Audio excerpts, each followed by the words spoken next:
we're trying to get going, everybody. I'm still like super tired from yesterday's run, so this is going to be a very much needed recovery run.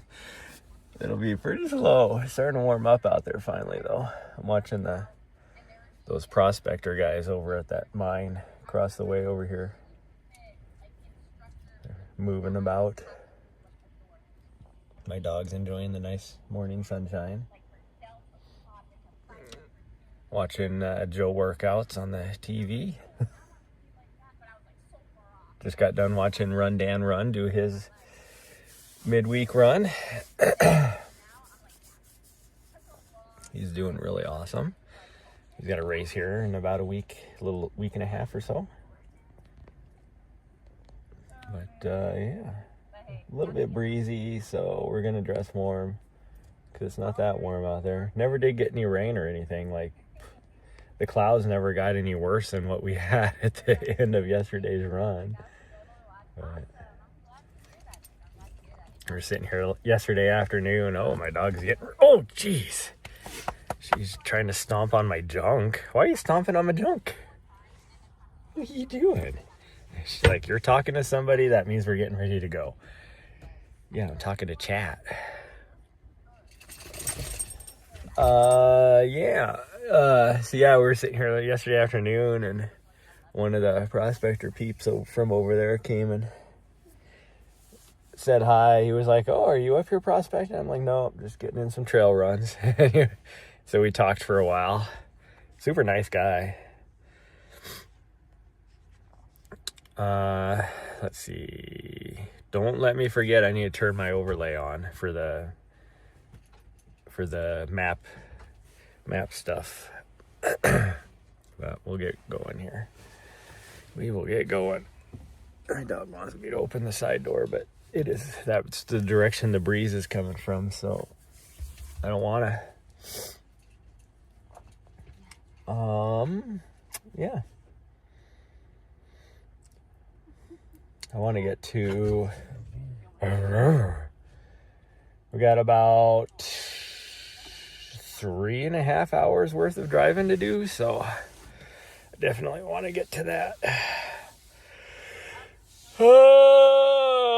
Possibly stop at the store in the running store in Flagstaff, so on the way to, just to check out their shoe selection. I know my running store in Bozeman does not have any of the new shoes because they're trying to get rid of their old inventory so that they can get some new stuff in, because the store in Bozeman is like a super small store, so I get it. I mean, if you want some good deals, you can get some good deals right now on older, or previous model.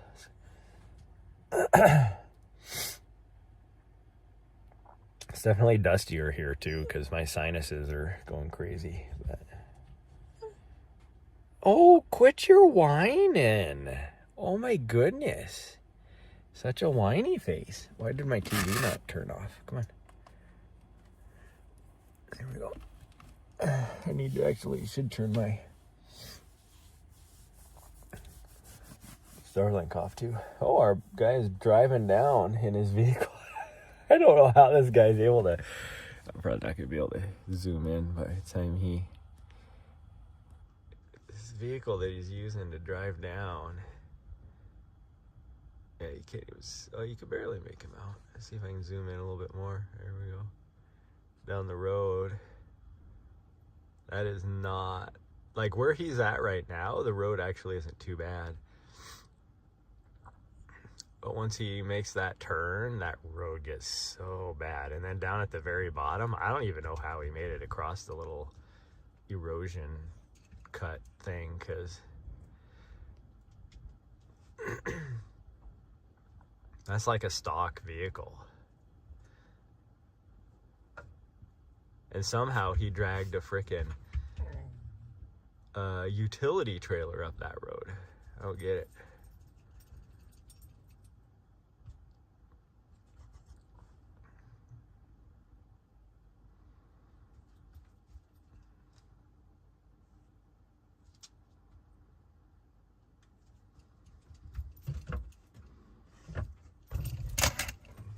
Thank you, sweet girl. You're gonna get in the way now. Yeah, there she is. Get your face out of the way. She's like, what? This camera's supposed to be... She's trying to lick my hand. You weirdo. Yeah, just chill. Now we can't see him anymore because now he's dropping down the really steep hill. But now she's gonna just chill. She gets so excited, like if she hears me say something, I don't even have to go live. If I just like start talking randomly to anybody, myself, and she'll be like, assume that, oh, we're getting ready to go do something. And she'll get all worked up and excited. And it's like, no, we're not getting ready to go do anything. The same thing, like if we turn off of a paved road onto a gravel road, we might still have like 40 miles of gravel road. So, you know, like an hour and a half of driving to do. But as soon as we turn onto that gravel road, she'll start getting so excited. Because she's like, oh, we're on a gravel road. I know what that means. We're getting close to a trailhead. It's like, no, we're not. And then she'll spend like half an hour just getting all worked up. And she gets herself so worked up that then I have to like stop somewhere because she has to pee because she's so excited. And it's like, and then she gets out and she's like, yeah, we're here. And it's like, no, you're peeing and we still got another 45 minutes of driving to do.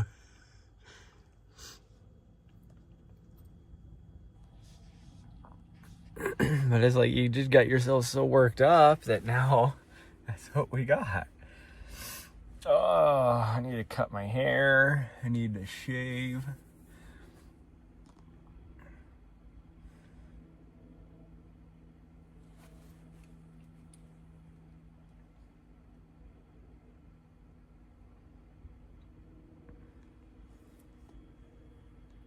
It's supposed to be a warm one here today.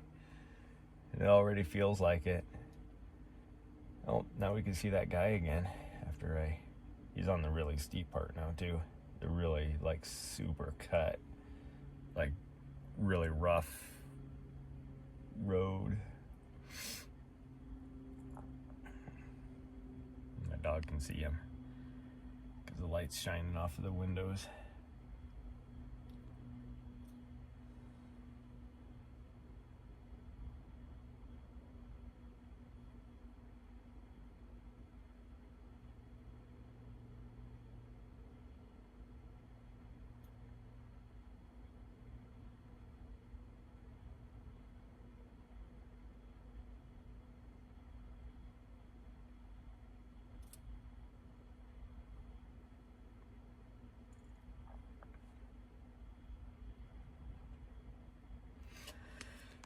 Oh, I drank so much water yesterday to try and get myself rehydrated.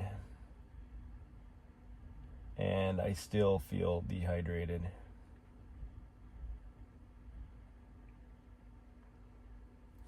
After that last, well, I mean, really what? We had 6 miles left. More than that. We would have had almost 8 miles left, and I had to start rationing my water. And then we ran out with almost 3.5 miles left. We ran out of water and ran out of nutrition with like 6 miles left.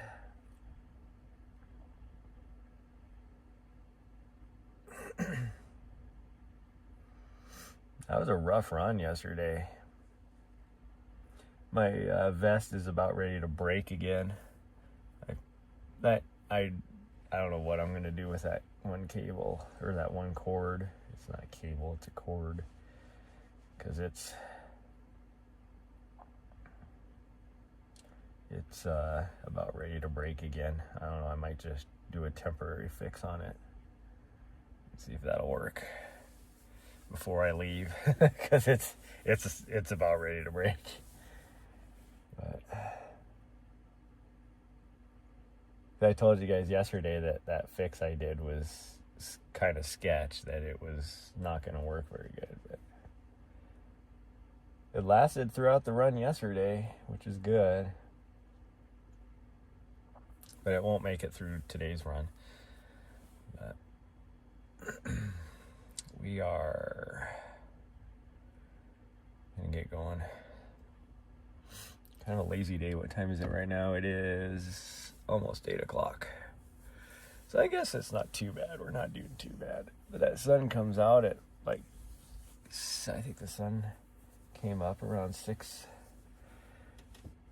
It must have been like 6:30, like a little over an hour ago.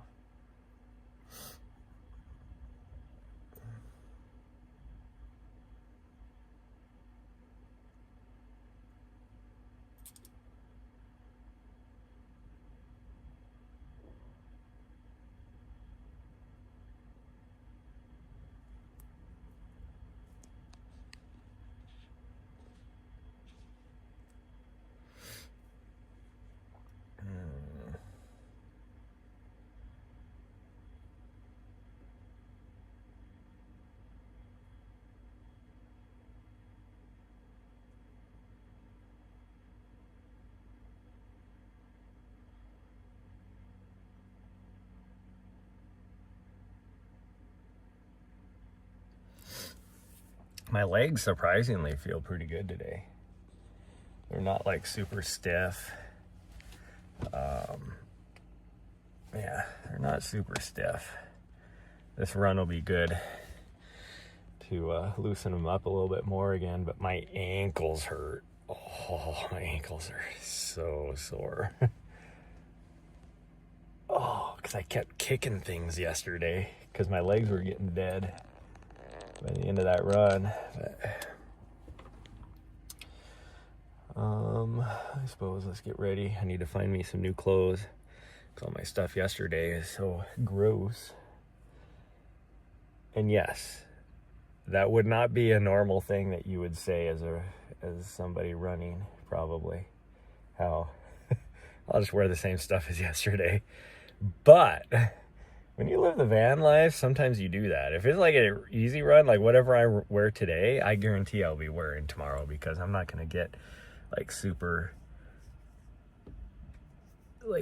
stinky sweaty. I'll still get sweaty, but I'm not going to be like super stinky sweaty after today's run. So, and being that I'm the only one that has to smell me, then yeah, of course I'm just going to wear the same stuff because I can't do laundry every day.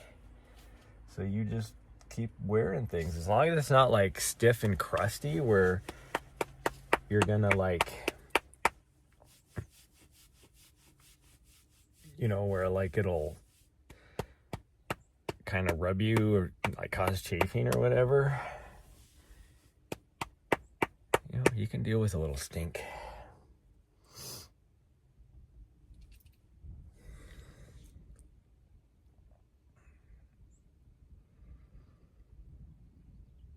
You can hear that wind.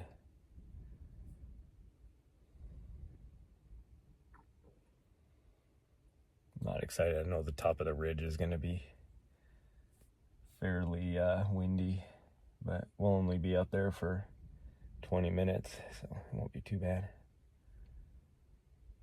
And then we probably won't have any, well, we'll probably have a little bit of breeze coming down the ridge, or coming down the backside, or the end of the ridge. Why was that so hard? But, okay. I'm gonna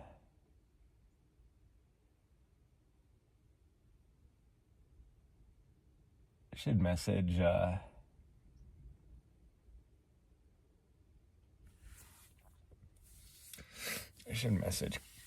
Kyla. I know she's getting ready, her and I think like Callie Vinson and Jeff Garmeyer are getting ready to do like a little training camp for this race.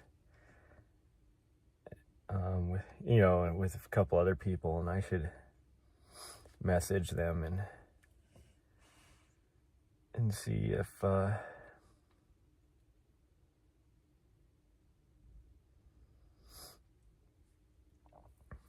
I can join them.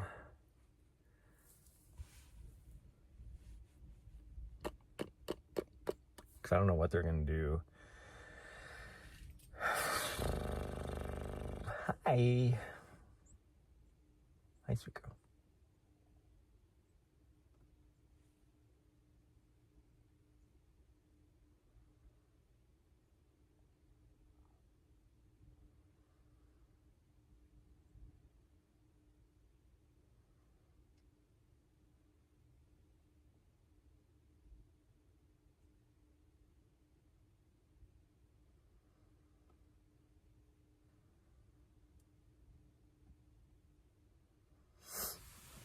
One thing I need to do this weekend too is make sure I have all my mandatory gear that is required, all my required gear. Will you move?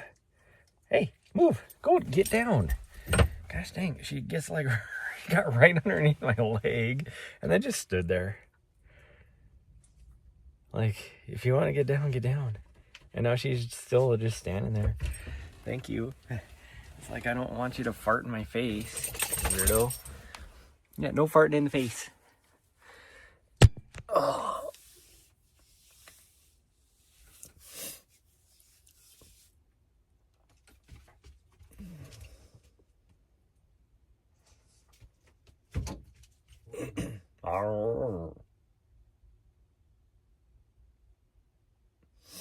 Oh, I don't think they'll I don't think they would have an issue, but I know that like all the people that are doing this little training camp are all John G athletes, so that's why I'm like, I don't want to like intrude.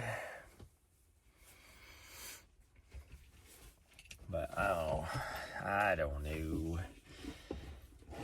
Oh geez, big stretches. Big stretches. Oh my goodness. Are you ready to go? Are you just ready to go for a run? You just ready for going for a run? Yeah, she's like, come on, you motherfucker, let's go. Sorry, Patrick, for the language. Okay, hold on, I'm gonna get you dressed right now. Yeah, can I have your collar? Can I have your collars? Thank you. Where's your other harness at? There it is.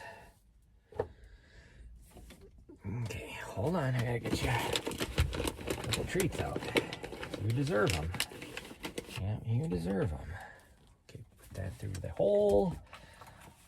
There you go. Okay, hold on. Yeah, hold on. There we go. I gotta put this on your collar.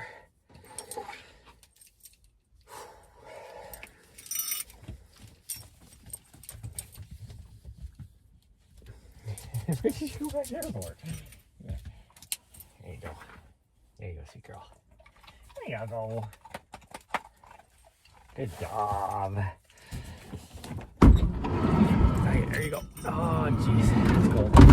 Woo! That's cold. That wind is freezing. Okay, I'm gonna put you guys outside so I can get dressed. So keep an eye on my dog for me. Oh boy, that's cold.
Did you guys keep an eye on my dog for me?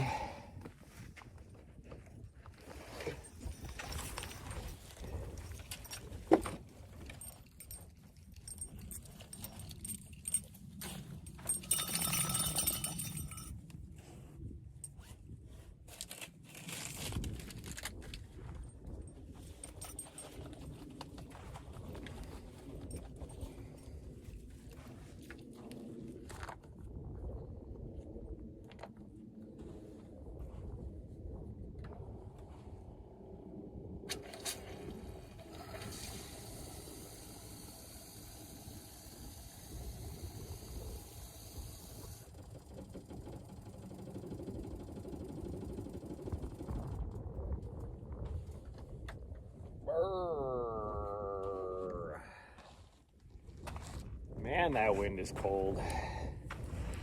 I'm gonna have to take and freaking put like gloves on even.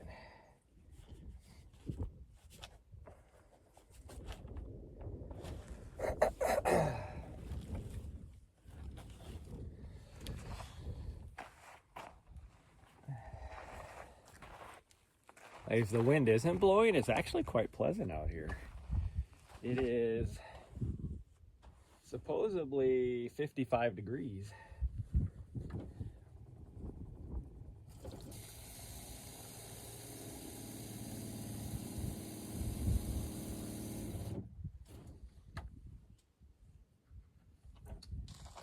Which should be accurate because the sun's not shining on my thermometer.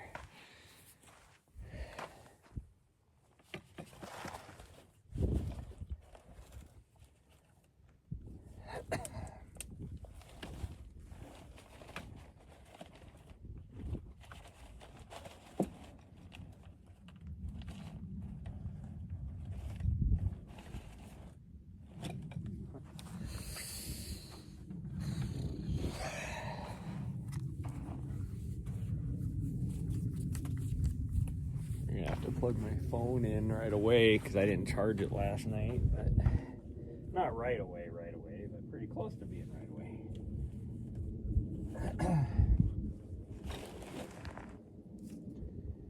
Pretty dang close to being right away. Okay, I'm gonna try and turn this overlay off. Turn my Starlink off. So hopefully I don't lose this stream. Let's just hang this back up here for a quick second. That should be good to go.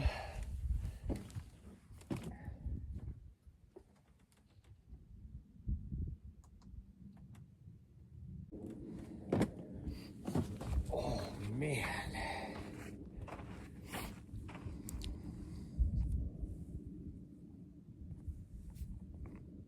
Okay, looks like we're good to go. You want to see how look at how much I was sweating yesterday. How it has all the sweat salt stains on it. I'm gonna have to wash all my stuff before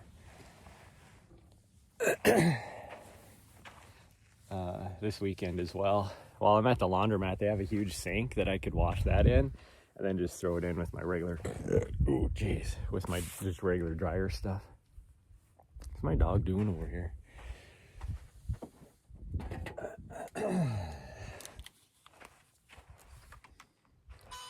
She is waiting to see what I'm doing. That is what she's doing. She's standing up there. She's looking over this way. She's like, I know we're going this way. Okay, now she's coming back because she's like, what is taking you so long?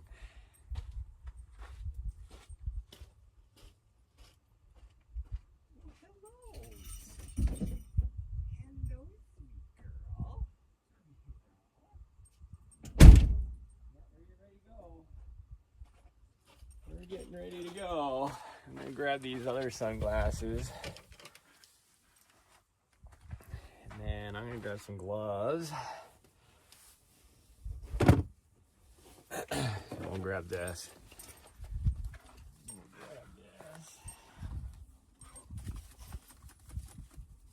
Just in case. I wonder if I should take it. I don't know, maybe that'll hold. If it doesn't hold, I can do a mid-run fixaroo. Oh, before I put my gloves on, I should put this on.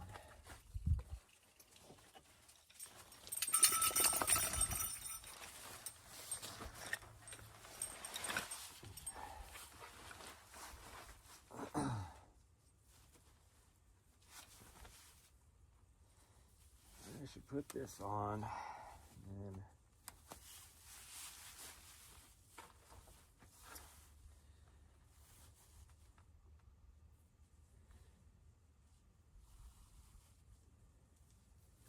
should be good enough, I think.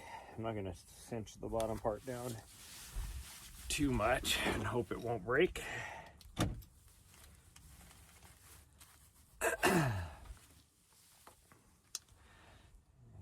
This glove on. Oh, hold on. I gotta make sure this is.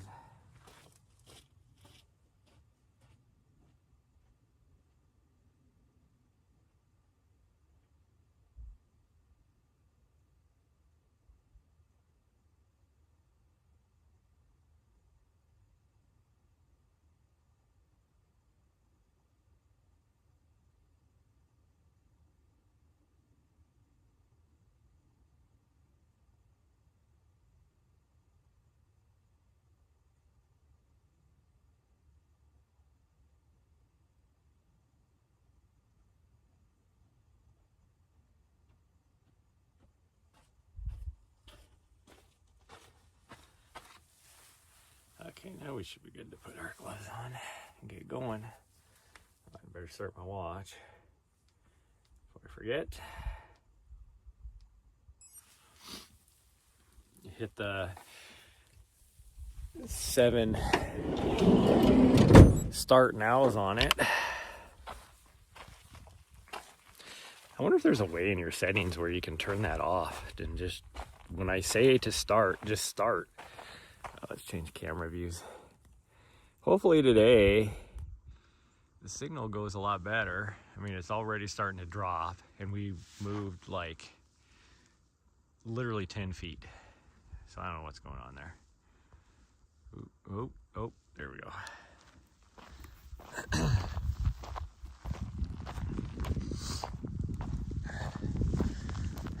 We're gonna get to climbing here. We're just gonna take it really easy up this. May not even run until we get to the top. Oops. The legs actually surprisingly feel really good.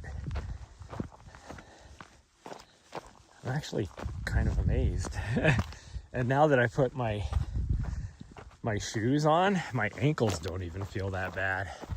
But when I didn't have shoes on, like walking around barefoot, well, I had my slippers, but I mean, there's no support or nothing on those. Essentially barefoot. My ankles were hurting. Like even just sitting on the bed, moving my feet around, my ankles hurt. Now I don't feel bad. But yeah, my legs actually feel really good.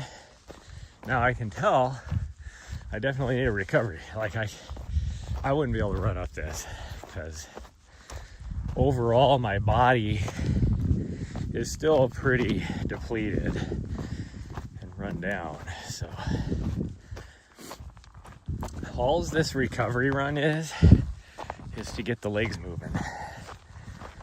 That's all it's for.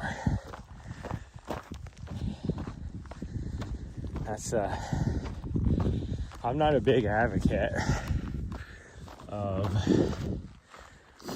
like with my athletes, I never prescribe a full-on rest day after a long run. Because if you go out and do a long run and then you don't do anything the next day, that's when you get sore and your legs get all stiff. And then you Monday, whatever, say your long run's on a Saturday, and then on Sunday, if you just don't do anything, Monday, you're probably not gonna want to do a workout because you're gonna be all sore and stiff.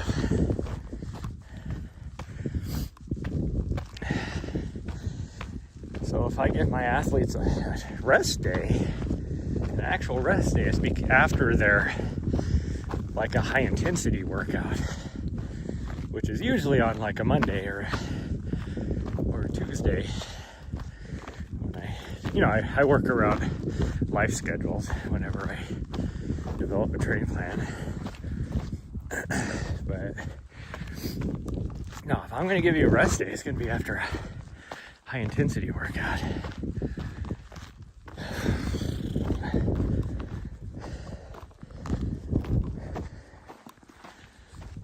Like some after a threshold workout, long intervals, or VO2 max workout of short intervals. It just depends.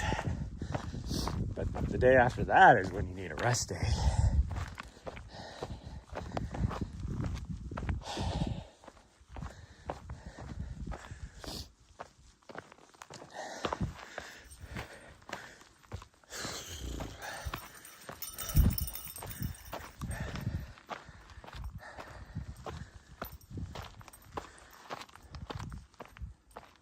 It is weird. So I was talking to the guy yesterday, the prospecting guy over here, and I was like, yeah, I come through. I spend a lot of time here because it's one of my favorite places to run. So like just now we're on our way back up to Montana, so I'll stop here for a couple days and get some runs in, and I was talking to him, and it was kind of weird. He's not a local. It's like, so you have a mining claim over here, but you're not a local. Like, that's just a little weird to me. So they're just here for like 2 weeks, working the claim, and then they won't be back till next year again. And it's like, oh, okay, well, I didn't ask him, like, well, how did you find this area? Like, how did you know right here is a good claim, type of thing. Because I didn't want to pry. That's their business. As far as the mining claims go. But I was talking to him, and I was like, yeah, it's like, been kind of weird this whole winter when I've been here, because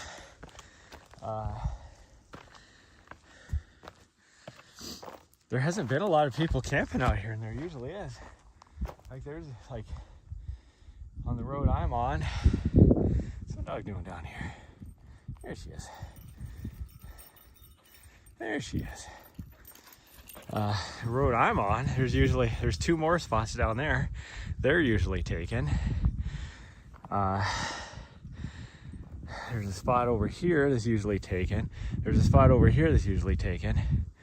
And then up on top, the ridge over here, there's one person up there that we saw yesterday.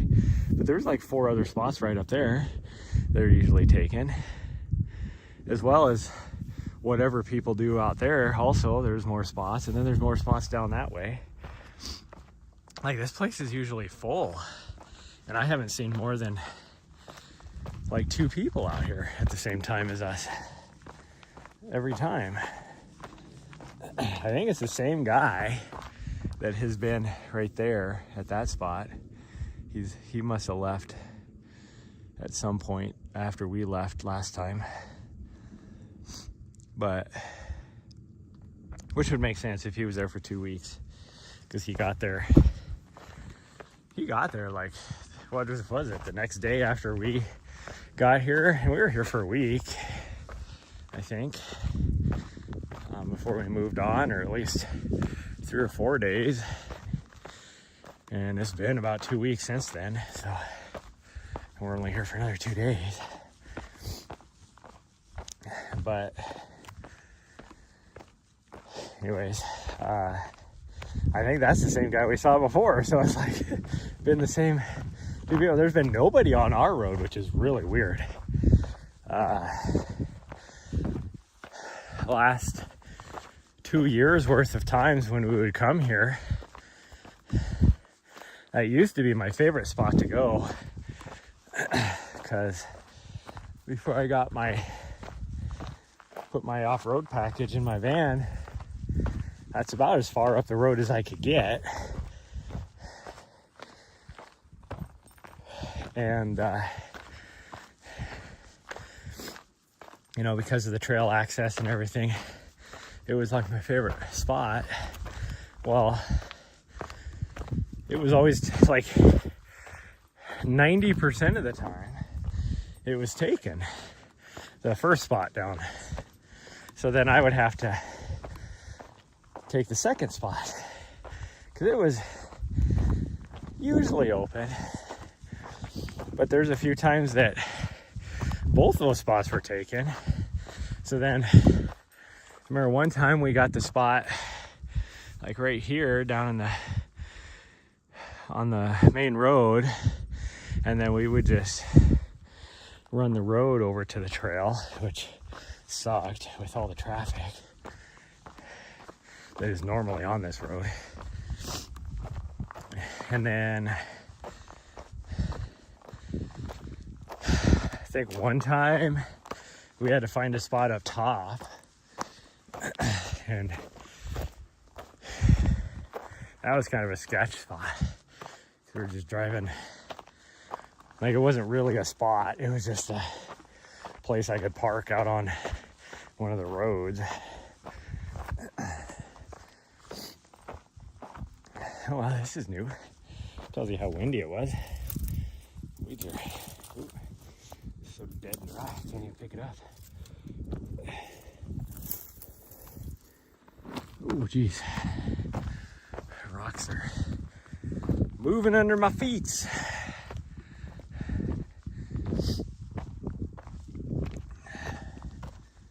Whew.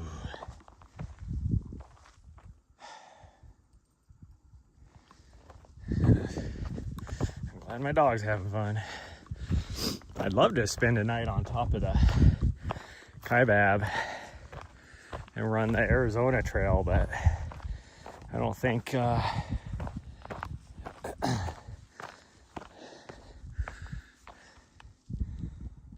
think there's going to be way too much snow. Well, there's no thinking about it. I guarantee there's way too much snow. I'll have a better idea when I come through Flagstaff, but I'm pretty sure Flagstaff still has a bunch of snow everywhere, so pretty much you can guarantee that. However, I don't know where my dog's at, but she'll catch up, I think. She's down below me somewhere. Oh well, she can see me at least up to this corner no matter what, and being how she is, she'll probably pop up ahead of us. She always, oh no, here she comes behind me. She was way behind us. Okay, like I said, she'll see us at least at the corner. I would have had to stop, because depending on where she came up, she wouldn't be able to see us anymore. But anyways, whatever there is in Flagstaff, you can double it for the Kaibab. Usually it's at least the same, but usually it's about double. Same elevation, so that's why it's a good marker.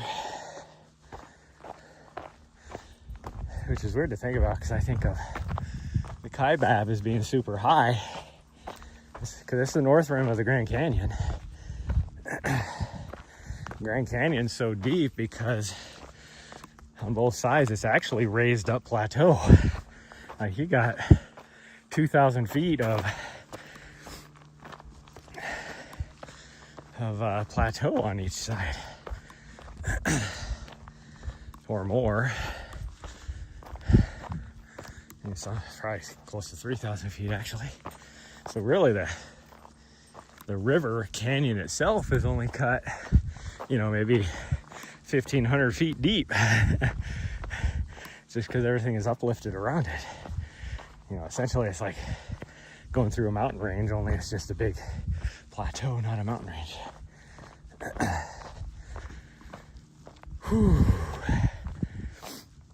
So in order to get up on the plateau, you're climbing, you know, from the valley below Vermilion Cliffs, 3,000 feet to get on top of it. So that's why, like for me, Flagstaff, it's like, it feels like it would be lower, but it's not. It's the same elevation. Because the same thing is on the north side is the same thing on the south side. You got the plateau that Flagstaff sits on top of. That's the south rim of the Grand Canyon. Same thing. So, it's starting to get warm out here now, although we're not in that wind. But I'm gonna be freaking hot. Put my coat on because it was freezing. It was frigid. I've already taken my gloves off. I don't know where my dog went. Nari, where are you at? There you are.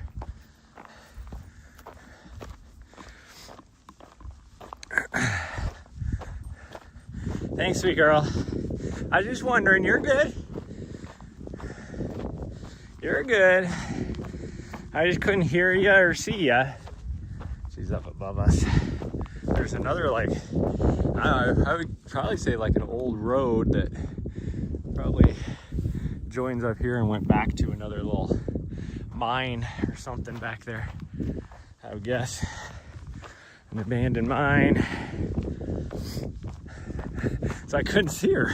Like, I knew she went up, but I didn't know where she went. Like, even if I can't see her, as long as I can hear where she's at, I'm good. But she wasn't moving.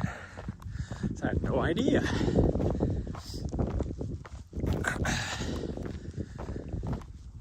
Oh, goodness. So, we're just gonna take our nice little easy stroll to the top of the ridge here. And we'll start running a little bit. But after yesterday's long run, I want to take it easy today. Easy. It's a recovery run. So, yeah, this is where it doesn't connect anymore, but looks like, yeah, there was a little run or a little road right here. I don't know how I've never noticed that before.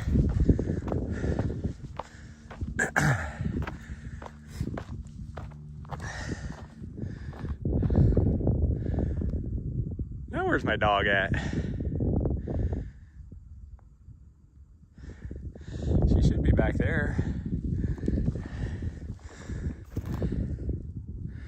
Does she go ahead of us? I don't hear her, is the problem. Nari!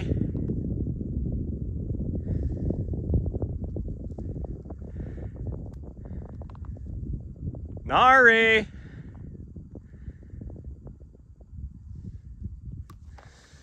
I mean, she should be able to see me as long as I go it this way. Even if she's back behind us. So I'll just continue on.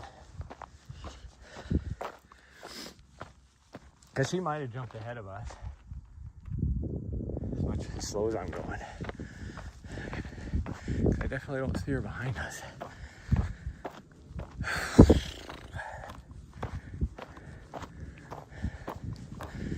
I never go fast enough for her. Except for yesterday. Yeah, I don't see her behind us. And I can pretty much see all that. Oh yeah, she is ahead of us. She's right there. You weirdo. I was calling your name. Yeah. Yeah, I was calling your name. You didn't even respond or nothing. No, you didn't respond or nothing. I guess because I'm good. I know what I'm doing. That wind again. Told you once we get to the top, we'd be feeling that wind. And now I am comfortable again with my coat on. I was starting to get really warm.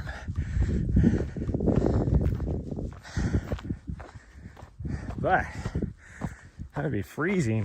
Like, I might be comfortable without that wind, without my coat on, but I'd be freezing my ass off if I didn't have it on. And I am definitely one of those runners that, you know, they always say to, before you go out on a run, to dress one layer less because you're going to warm up on the run. Well, you know what? I have no problem being sweaty. I'm going to be sweaty anyways.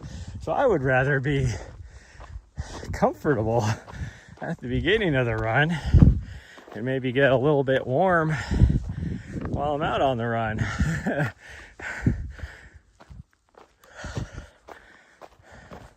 So I have a hard time during races. Like, if I'm get ready to line up for a race, it's like, you know, if it's, you know, 38 degrees outside,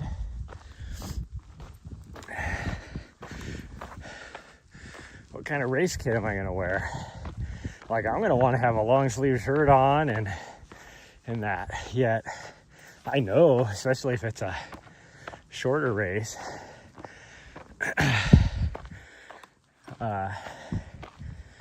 you know, to where I'm going to be close to threshold pace, I know that about a mile into it, if I have just my racing singlet on, I'll be fine. But it's like, I don't want to be freezing at the beginning.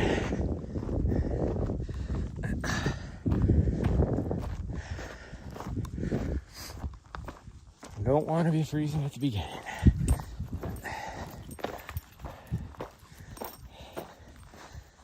I don't know why. This week, and by this week I mean yesterday and today, because we haven't been here more than that, but the network connection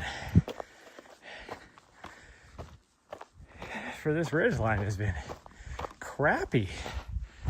Like, it's just super bad. I have 4 bars of 5G. I shouldn't have any issues.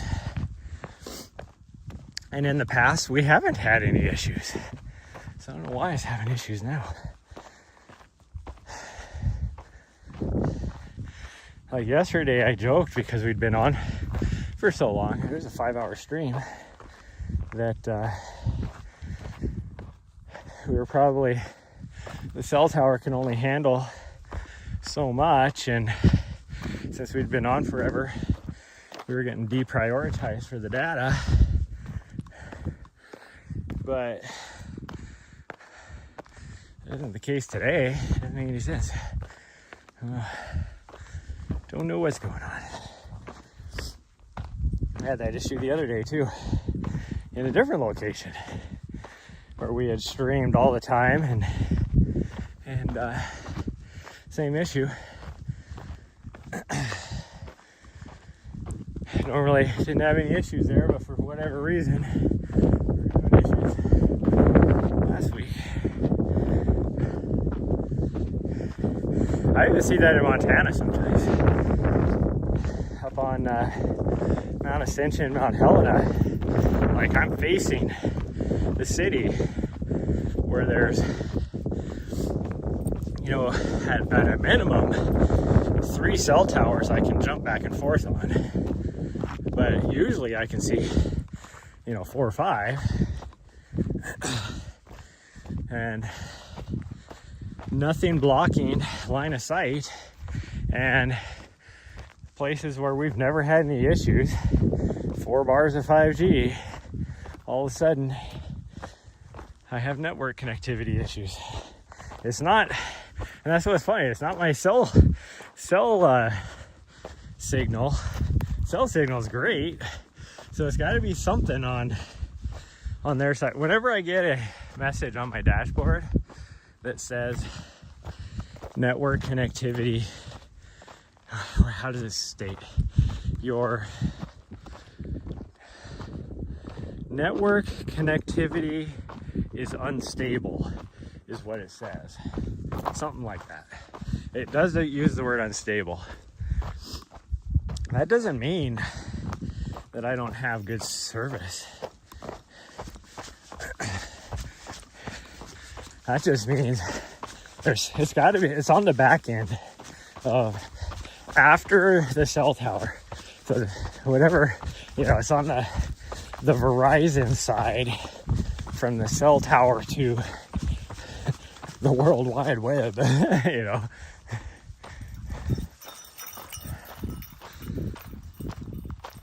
Because even like right now, I finally got I was less than a megabyte just a little bit ago. Cell tower is hard to see from here. It's right there. That's my cell tower right there. Like, what is that? Maybe 2 miles away?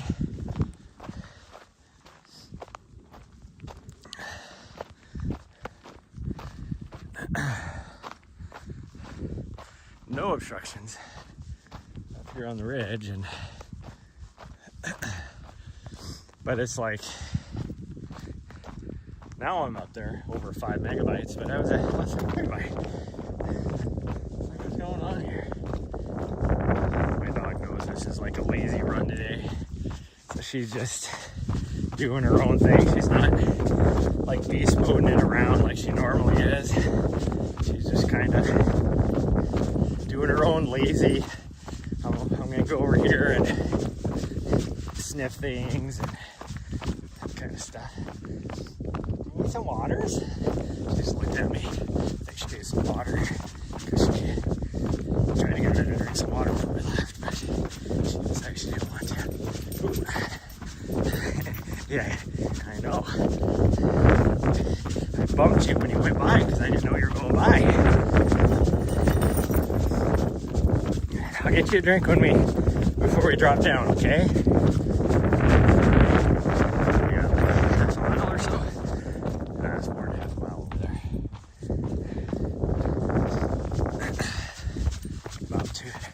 About at least a mile till we do the drop down, because that was what, 2 miles right there? No, that was 1 mile. Oh gosh, dang. Is it more than a mile over there then? No, it's definitely not more than a mile. Because we got a little over 3 miles from the trail intersection. And I think it's more than a mile from the ridge, where we drop down off the ridge down to where that trail intersection is. So,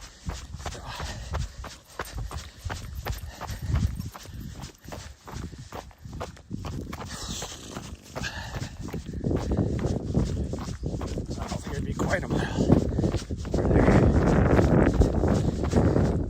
I was so worried last night after the issues I had yesterday whenever I trip, and then because you move quick and try and catch yourself, my calf muscle would cramp up on me. So I could feel that last night before bed, and I was like, oh, I hope I don't wake up in the middle of the night with a freaking massive cramp or something. Didn't have any issues. I can still feel like almost a knot in my calf muscle. And I even got my slant board out and stretched it yesterday afternoon.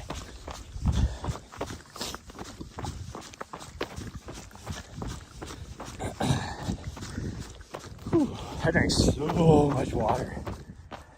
Those guys go up that. Those weirdos. I love this right here, because it's like there's a big sign that says road closed. They have a fence. So what did people do? They started driving around the fence. It's like, so now all these people just driving around the fence created their own road. It's like, people, like, the road is closed. It's like, can you imagine if people did that like on a city street? It's like you close the road and you have the things going, and so people just start driving up on the sidewalk to go around the sign for the road closure. Like, same type of thing. Like, come on,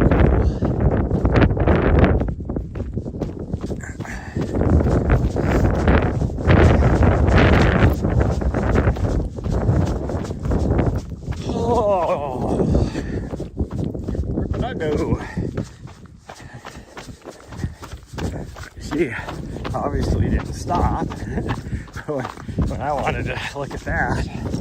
But and that brings up the question of, where did she go? There she is. She was waiting for us. She doesn't do that very much. That tells you that she's a little bit tired today. Like, she slept all afternoon, all night. Like, we didn't have no getting up twice in the middle of the night to go to the bathroom like we have the last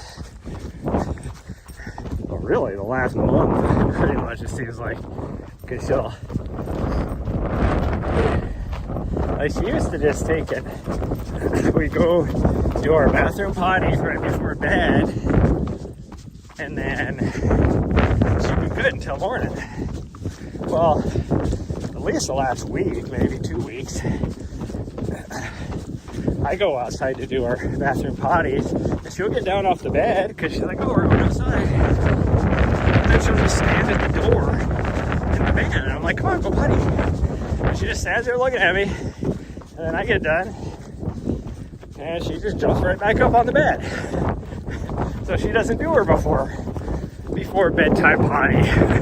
And then she'll wake up at like, and usually we go to bed around 9:30, 10 o'clock. And then I fall asleep usually around 10:30. About anywhere from 11:30 to a little after midnight. Then she'll wake me up. She'll jump down, get a drink, and she'll drink a ton of water. And then she'll be like, I'll hear her do her little inside voice growl that she does to let me know she needs something. And so last night, go potty to get it. For me, not for her. And then she'll get done going potty. She'll jump back up in the van. Usually drink a little bit more water, and sometimes even finish the rest of her dinner, and then go back to bed. And then, because she just drank a whole bunch of water and everything, I'm getting woken up at 3:30, like 3 to 4 hours later, because she has to get up and go potty again. And it's like, how about you don't drink a lot of water? And then we'd be good till morning. I mean, I want her to be hydrated, but like last night, it was more of a normal night. We, at about 9:30, both of us went out and did our potties. But I think the only reason why I was able to convince her is because she pretty much didn't even get up off the bed after we got back yesterday. So I know she had to go to the bathroom before bedtime. Whew. And then last night she didn't wake me up at all. It was nice. I woke up at one point because she kicked me, and she'll do that. She kicks in her sleep, like when she's dreaming and stuff. Like sometimes she'll do the whole, like last night she was I took a video of it on my Snapchat. Go follow me on Snapchat. Add me on Snapchat, I guess. I put stories on there sometimes. She was like doing her whole like breathing in and then breathing out. She's like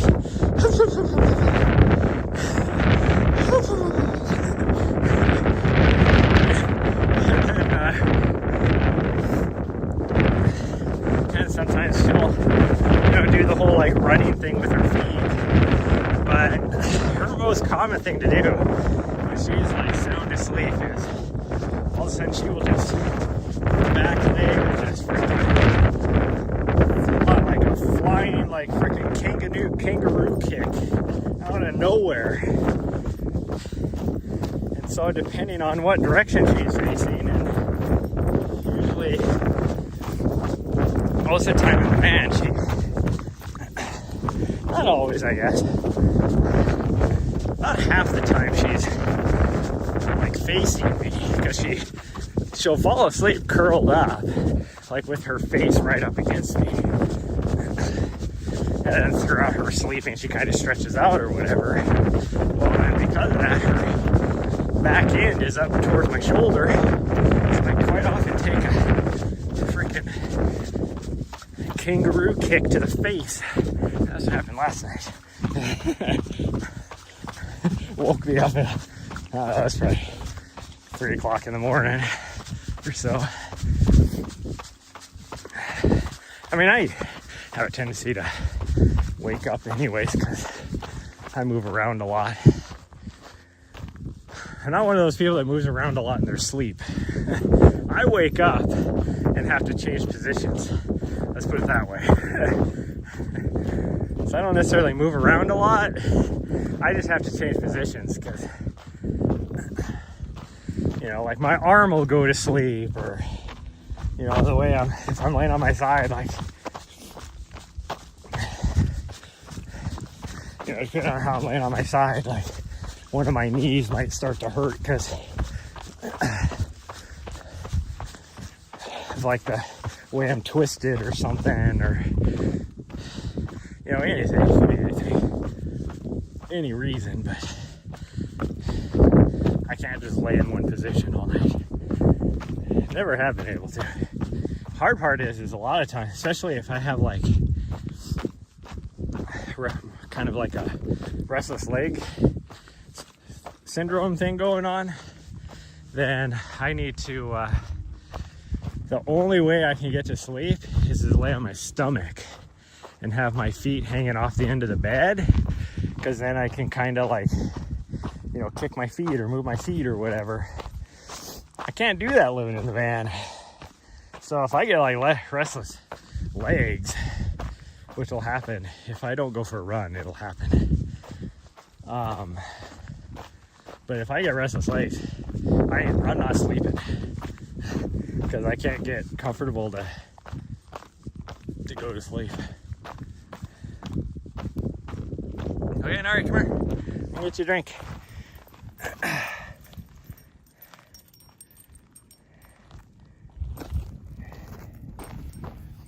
Hey, come here. You were complaining about water. Come here.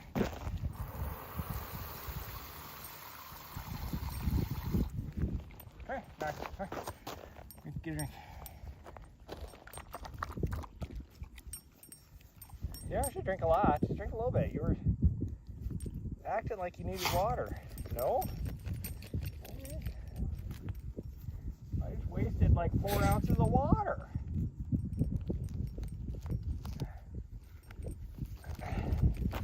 We don't waste water in this household. What are you doing? Get a drink. Here, drink a little bit. Okay. That was your last chance to get some water, so.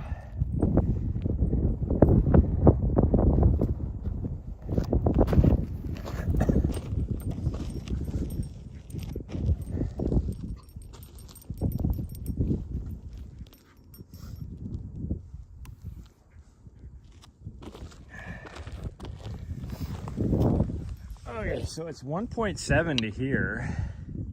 So it's easily, what, 2 miles? 2 miles. Found you. You're in a place called Bumblebee. Yeah, pretty close. You can see, so,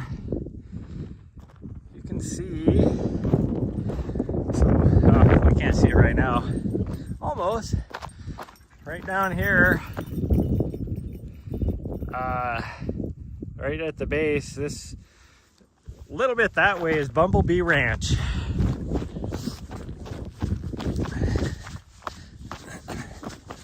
We'll be able to see it once we get down here a little ways.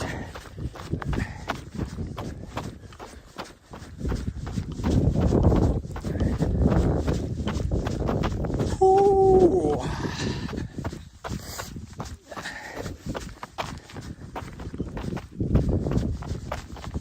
We're going to be leaving here as soon as we get done with this run. I'm going to pack the van up, put everything away. I did a little bit already, but still need to put like my Starlink away and make sure all my straps are hooked up to prevent things from like falling out of my cupboard and everything. But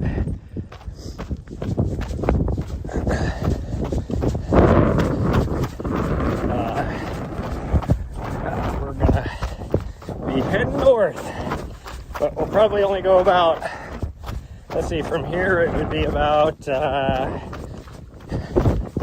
like 4 hours north probably. Ooh, that wind is cold.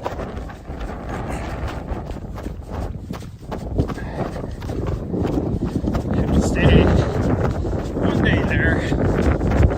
Now there's a part of me that really wants to go to, there's an actual campground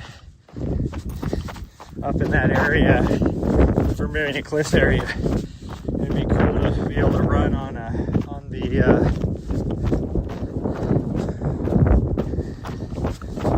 Arizona Trail on the northern terminus, but I don't remember this time of year if it's free or not. And you never know how busy it's going to be this time of year as well.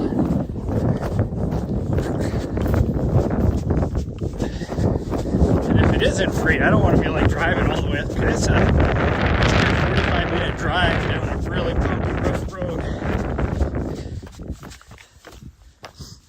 Oh, there we go. Out of that wind. Out of the wind. Utah, like right now, we're in Arizona.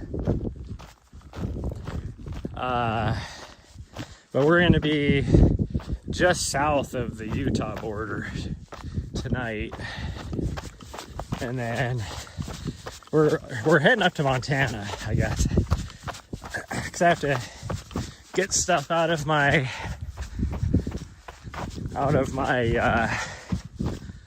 mailbox. I have a lot of stuff in my PO box up there, and a couple of the items I need for my next videography gig. But also I have a new pair of shoes that I need to train with to see if it's going to be my shoes that I'm going to wear for my race or not.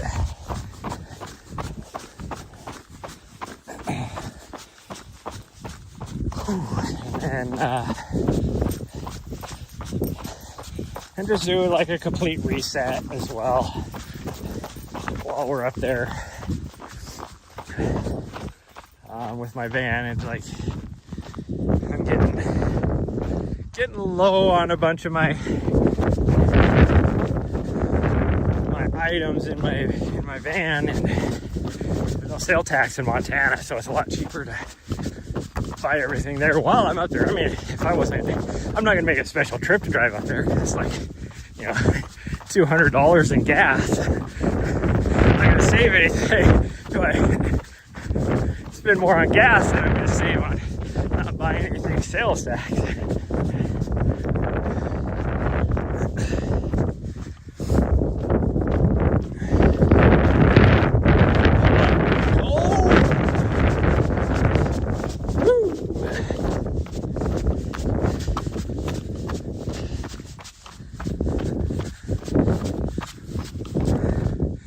You can see just right over the horizon right there, that's Bumblebee Ranch. I mean, we'll have a better view once we get further up here, but that is Bumblebee Ranch.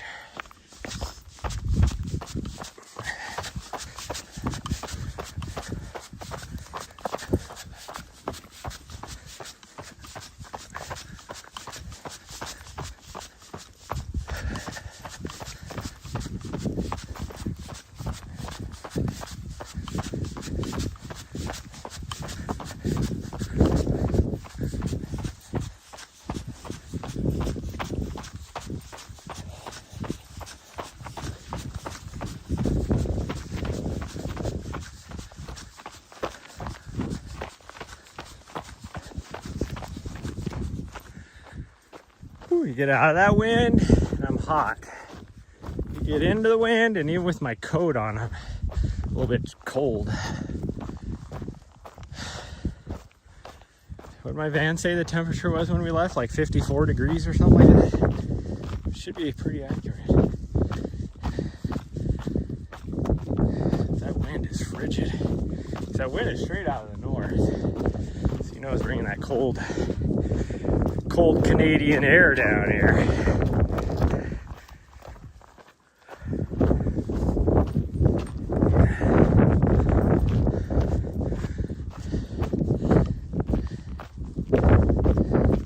There are these two abandoned mines over this direction. This little, I guess you could call it a road. Old mining road, I guess. That are wide open and like really deep shafts. But they're like abandoned mines, you know, like it makes me wonder like how hard it would be to get the mining rights for them. And I guarantee there's still stuff in there. The reason why it's an abandoned mine is it was some old guy that was mining it and then never had any kids or family or anything, and there's nowhere for the mining rights to go to.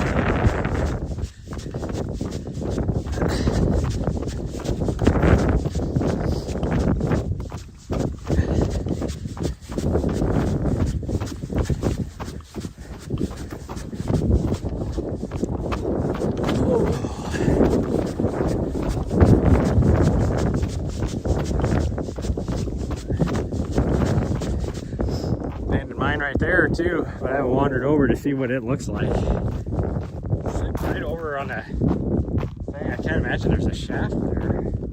Where's that shaft gonna go to? There's a freaking. It's right at the end of that hill. And who knows? How you would think if you're gonna have a mine there, where you're digging down, you would go down to the end of the spur that it's on and just come in from that direction. Save yourself like at least 20 feet of digging there.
Cactus.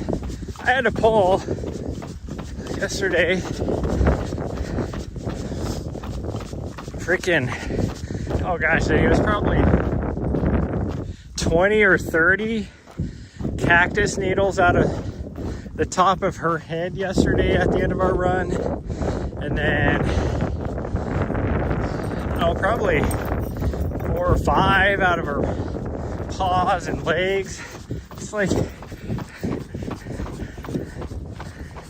just stay out of the cactus. Now when you watch her, she'll like just, you know, she'll smell like some sort of critter in the, you know, middle of this big batch of like prickly pear like that, and she'll just go right in after it. It's like, you idiot.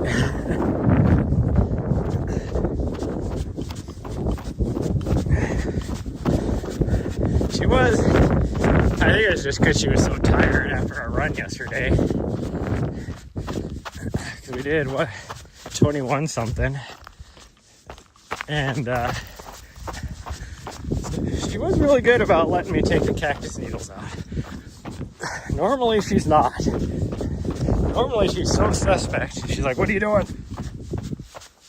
And then you get a hold of one and you pull it out and she's like, ow, that hurt. So then you go to get the next one and she's like, no, you're hurting me. Whatever you're doing hurt. I don't want you to do it anymore.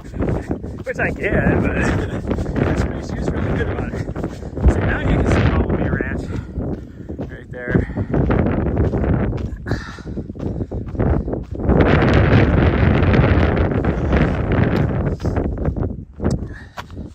It is, I'm very familiar with that place because it is used for 2 different races that I usually do videography for. Black Canyon, it is an aid station. It's at about 1.20 on both the 50K and the 100K course. So it's one of the major aid stations. It's the first crewable aid station on that race. So for anybody that has a crew, that's the first place they get to see their crew. And then for Cocodona 250, which is the race I'm training for, you are like the race starts about 40 miles that, well, not even 40, probably 20 miles that way, and your first 50K on the race is climbing up these mountains, and you go, the first crewable aid station is, it's on the other side of this. Up in the top of the mountains is a town called Crown King. And that town is so small, like literally only has like a little, like a bar saloon, you know, there that serves food and stuff too. That's about it. And then just some cabins and stuff. But all the crews have to wait right here, because you're talking that first 50K for most people, even the elites, they're not going to get to the top of that 50K, because it is like a tough 50K to get to the top. And even them, we're talking probably 6-7 hours for your leaders before they get to the top. So all the crews have to wait down here. And the first like aid station you get to on the top of the mountains is about 2 hours, and maybe not 2 hours, at least an hour from Crown King. And once the race officials get word that your runner has made it to that aid station, which is called Lane Mountain, then you get a little pass that you can put on your vehicle, and then you can leave Bumblebee and head up to Crown King, because they need to, like, there's no way, you know, 500 people could drive up to Crown King and wait for everybody, so they have to, you know, limit when you get to go up there, because there's no reason for, they always have, like, they have the broadcast on right there, big screen, lots of food and stuff for, you know, all the crews and family to just sit there and wait, because like you're mid-pack and back of the pack people, you're talking, you know, 12 to 24 hours before they get to Crown King. So there's no reason for you to go straight to Crown King and hog up, you know, the 12 parking spots that there is up there. So it's always a fun time right there at Bumblebee Ranch. They always support really well those 2 races.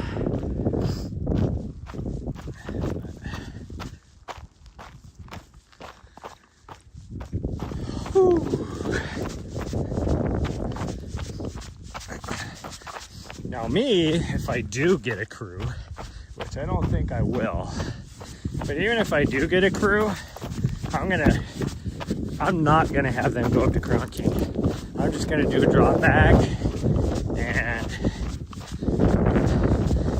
myself, do whatever. And the first time I'll see them is, I think it's like right around the 100K mark, which would be Whiskey Row in downtown Prescott. That's where I'll probably see my crew the first time, if I have a crew. But it doesn't sound like I'm going to this year. But I never know. I have 2 friends that I offered. Usually you ask people to come out. I'm not going to ask them, because if I asked them, they would do it.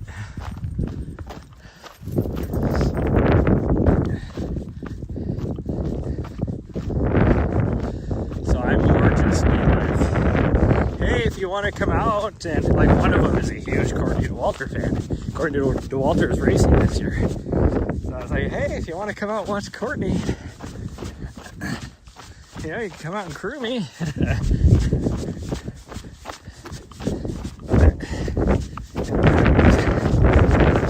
One of them, like one of my friends,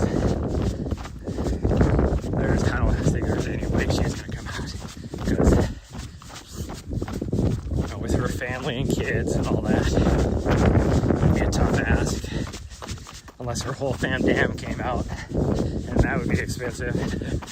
I can't afford to pay for the travel, but I will definitely try and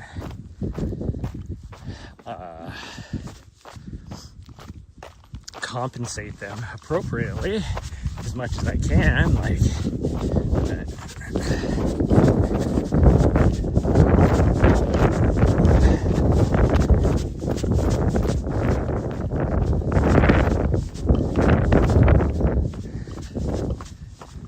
at least give them a very good proper dinner. Pay for that after I'm done with the race, and even like give them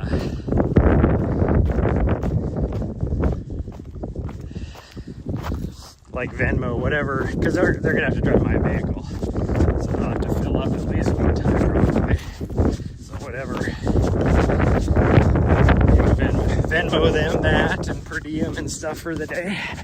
And there you go.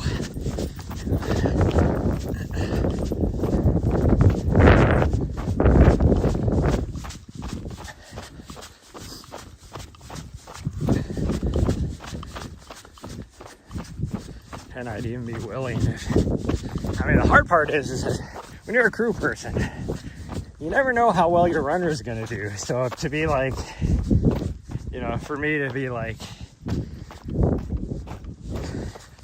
well, I'm going to be in this stretch at this time throughout the night, so here, go get a hotel room in, you know, Sedona or whatever. It'd be tough for me. And especially being that once you get past Prescott, crewable aid stations are like every couple hours. So it's like, really, they're going almost as sleep deprived as you're going as the racer. Sometimes even more sleep deprived. Because, you know, say like your sleep strategy, you know, if you're like a mid to backpack type of person, and say like the first night you're gonna do, you know, get like 2 or 3 hours of sleep, well, they can't sleep while you're sleeping because they got to make sure you get up and whatever, you know.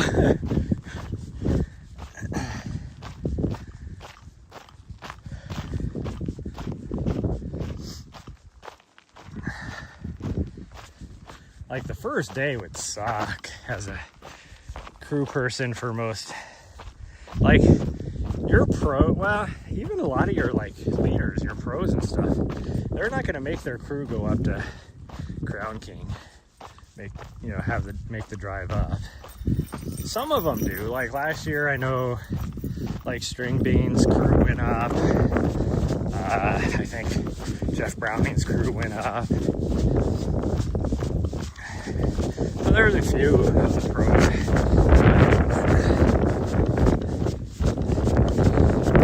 For the most part, it's usually like Prescott. The leaders get into Prescott around 6, 7 at night.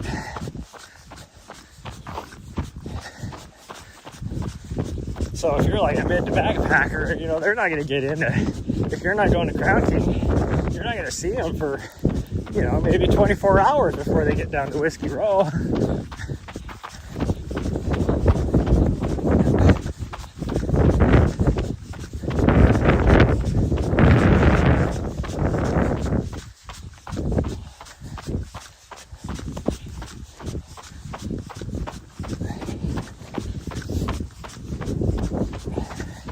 If I'm not at Whiskey Row by midnight, then I am not having the race that I need to have.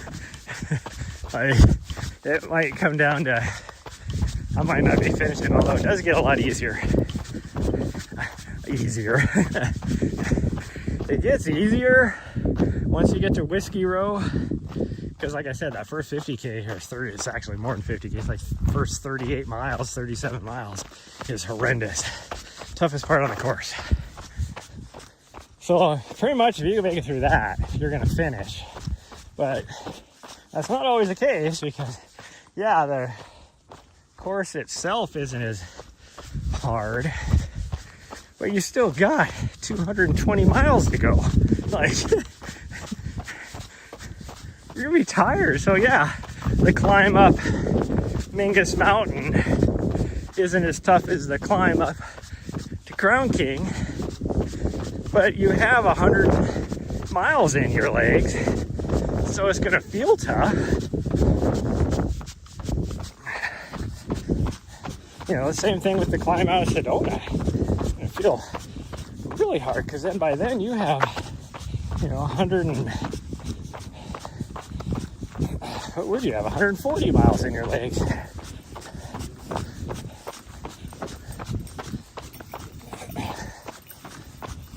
For me, I think the tougher part is going to be the downhills more than the uphills. Surprisingly, because I've never been a strong uphill runner, I've always been able to just cruise on the downhills. But, you know, lately I've made that shift. Yeah, we're going this way. Yeah, we're going this way. She started to go down the trail and then turned around to make sure, like, are we going the other way or are we going this way? No, we're going this way. I think it'll be just windy down here, though. I was not expecting it to be this windy. I wonder if the Motorola we found is still here. Yes, it's on that Motorola lane on the trail yesterday. I kind of threw it in a spot that was easier to see, to, you know, just in case whoever the owner is comes back out here trying to find it. Although, like I said, the screen was all cracked on it, all that, so is it really worthwhile trying to come back out and find? I don't know. The battery was completely dead on it, so it's been out here a while.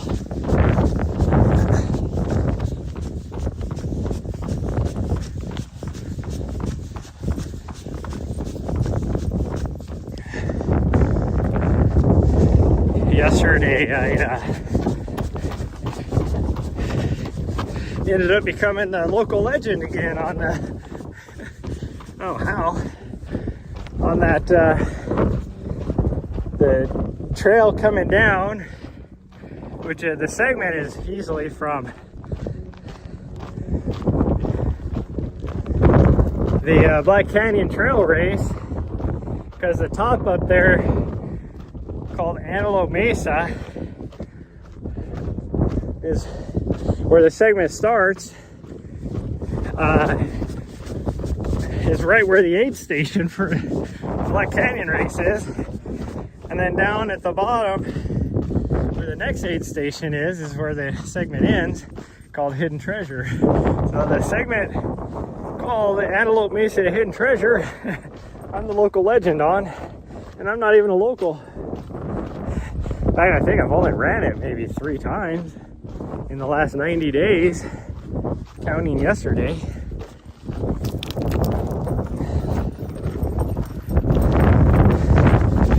But it is funny that it's the race course direction, not the other way. My favorite direction is to run the other way, run up it, not down it. I'd be more impressed by the local legend being running up it, not down it. But it does make me wonder if the person that was the local legend was somebody that did the Black Canyon double, did the 100K and then the 50K. And so it would have been whoever, if that was the case, then it would be whoever came through first.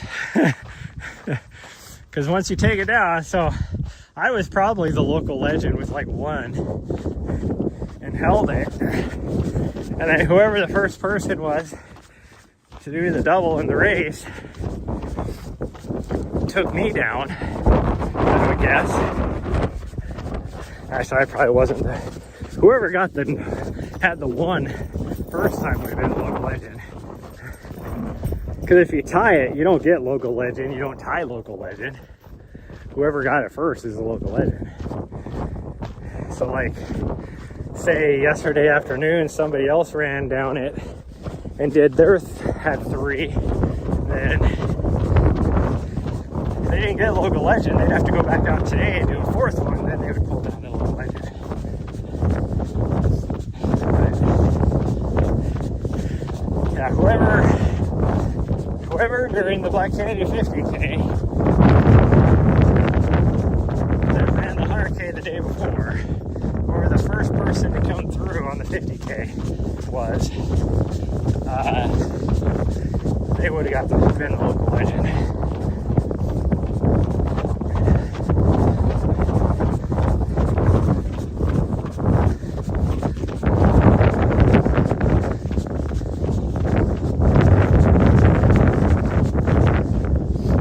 And then the other thing that is kind of weird about how that local legend status works, say, because it's a rolling 90-day window. So say I have 3 right now, and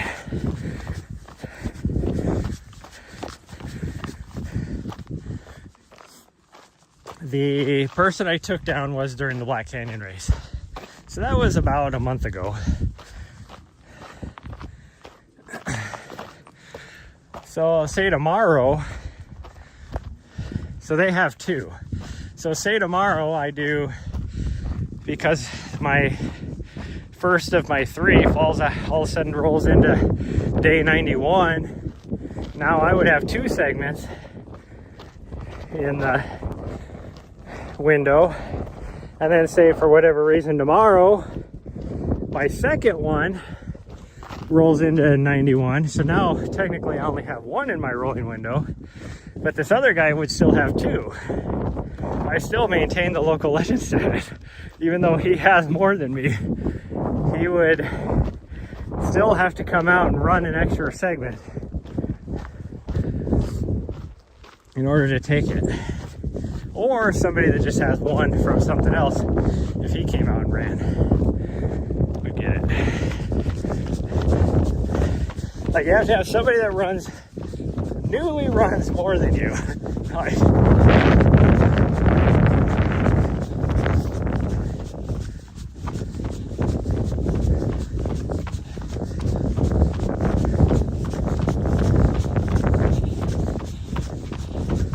she still used to laugh. Cause I hear I'm talking about local legend status. I could care less. Like, you know, it's like playing Fortnite. You get all these crown grinders. I care less about a crown. Like,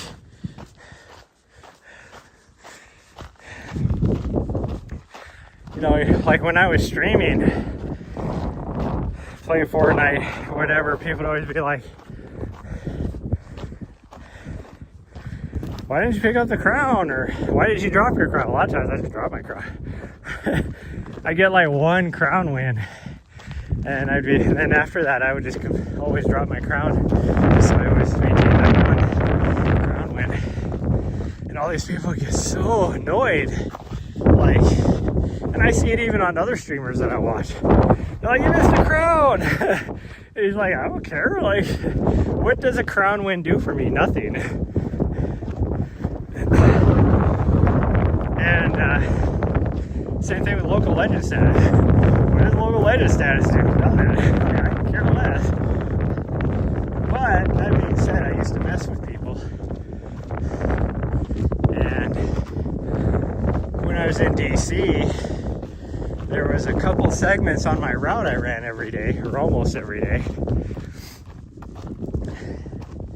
And so I think I was usually between like, 55 and 70 times. Like I would, like segments on this in a 90-day rolling window. Well, there was another guy that was always like right around me. He was usually like 5 or 6 below me all the time. Well, I would forget to upload into Strava because, whoop-de-doo. And all of a sudden I would always get like a notification from Strava saying, uh-oh. That's how they always start off with it. Uh-oh, like, why is it an uh-oh first off? We'd say, so-and-so just nabbed your local legend status. And I'd be like, oh, yeah, I gotta upload to Strava. So it literally would be like this guy would upload to Strava. And so then he'd get his, congratulations, you're the local legend.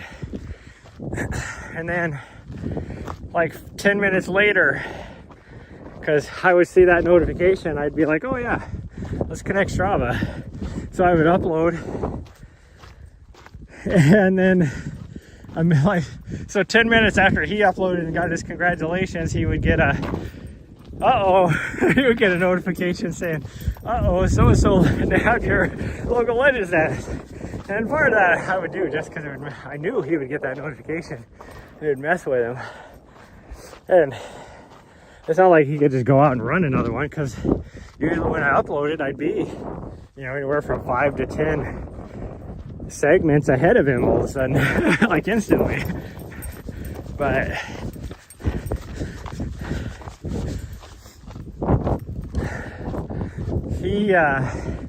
I saw one day he went out and just ran that segment like 5 or 6 times to get it back.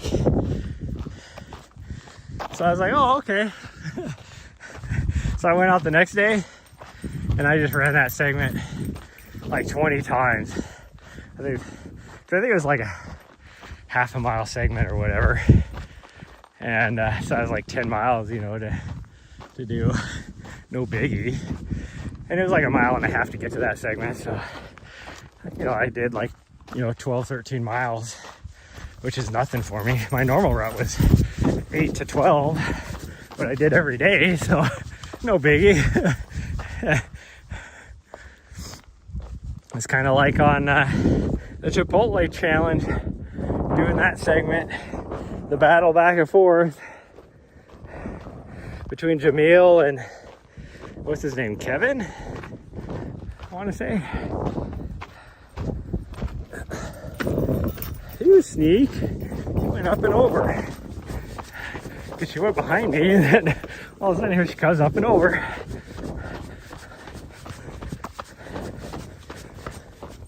Oh.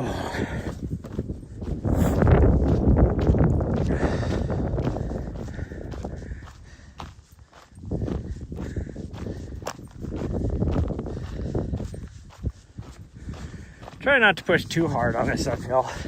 Like, my legs feel great, so I could run this. But I'm supposed to be recovering, not pushing myself.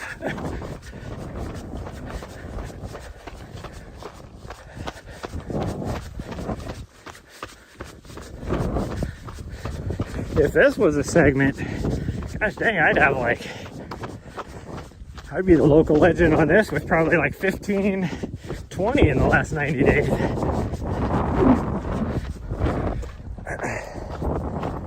Because like last week, there's a couple times we did this twice. We do this 10K loop in the morning, or I guess that was 2 weeks ago, whenever it was we were here. We do it in the morning and then we do the 10K loop at night. It's like,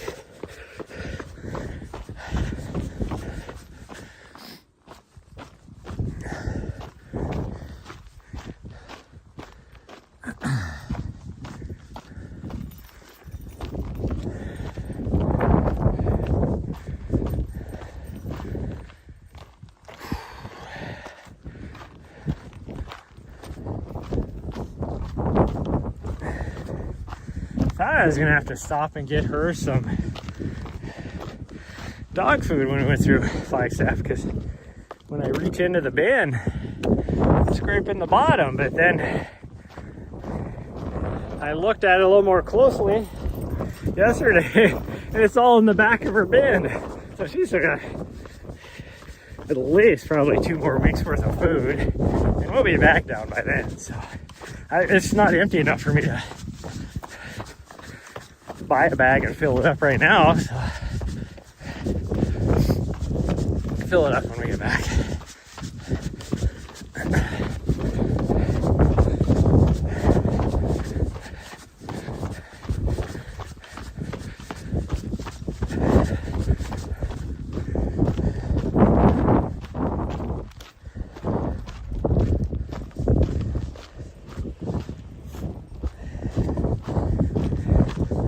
It's kind of crazy. I was looking at my food because I feel like I'm out of like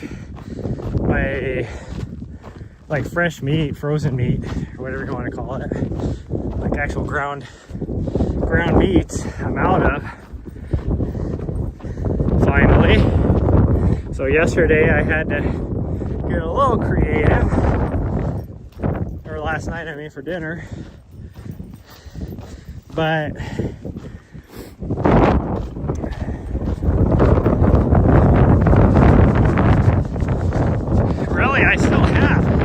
I probably still have 2 weeks worth of food.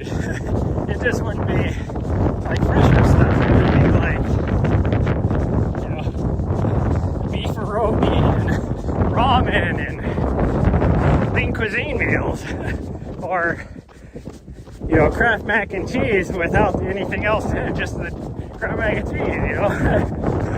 Ain't no protein in it, really. That's the tough part.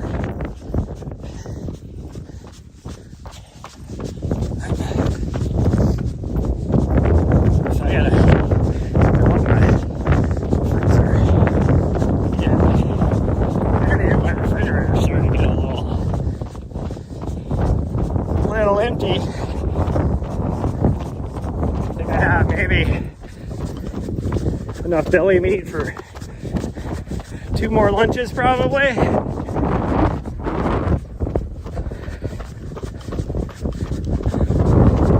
Almost out of, I think I have 1 English muffin left for breakfast. I do have oatmeal that I could have for breakfast. And I got like pancakes and stuff too. But I might want to make pancakes first thing in the morning before I go for a run. I like to just, you know, kind of wake up and relax. So, whoo, legs are finally healed. Nice. That's awesome.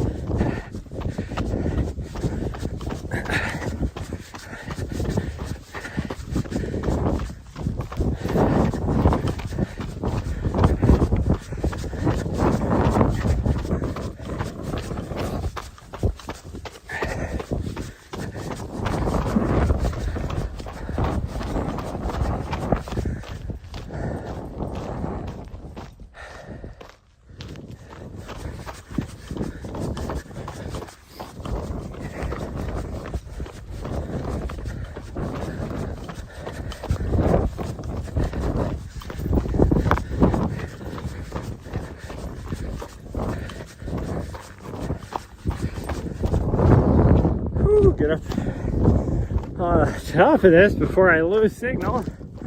It's a grind though. I'm definitely feeling like my legs aren't tired, but I'm definitely out of gas still from the 21miler yesterday.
So this must be a crow over here. And I was like, gosh dang. Because I just heard like a little Cessna go overhead. So I saw that and then I was like, God dang, that Cessna's flying low. No, that's a bird.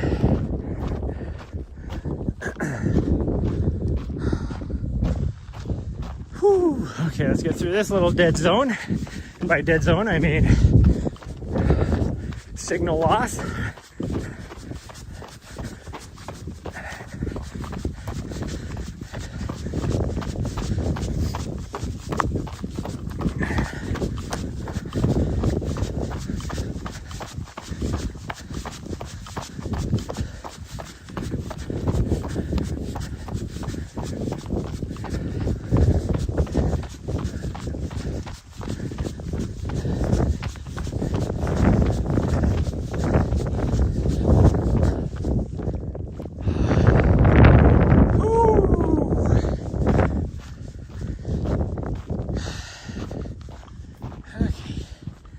I only have, actually it might be good now. So don't know as if we'll have any more dead zones. Might have one more, I guess, on the other side of this little ridge. I can run through this too. You say my legs feel good. I just don't have as, I don't feel as spry. I can still see the sun tower, so we should be good.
Oh man.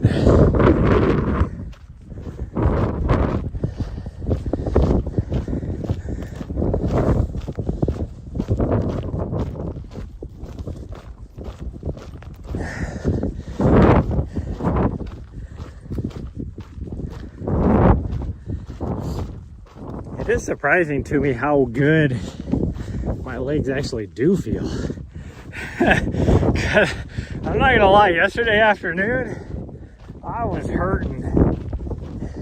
Now, I do know a lot of that is just because I was dehydrated, ran out of water, you know, pretty much 5 miles before the end, but we had been rationing the water for longer than that.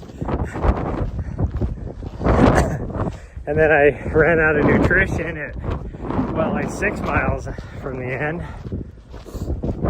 So it makes sense that it took me a while for my legs to recover.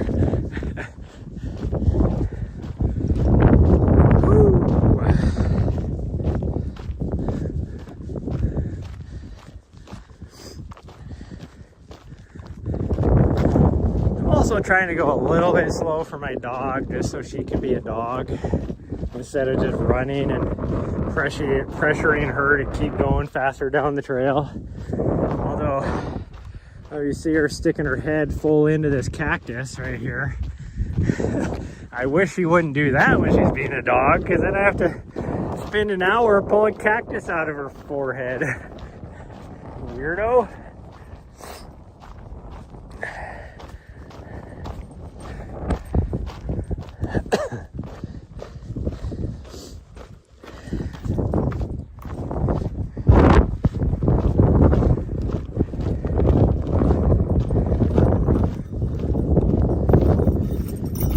Oh, time to go again, I guess.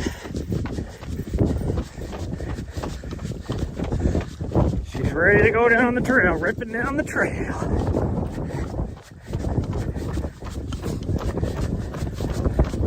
Oh, now we're stopping again. Oh, no, we're going. Oh, hey, oh, she smelled something.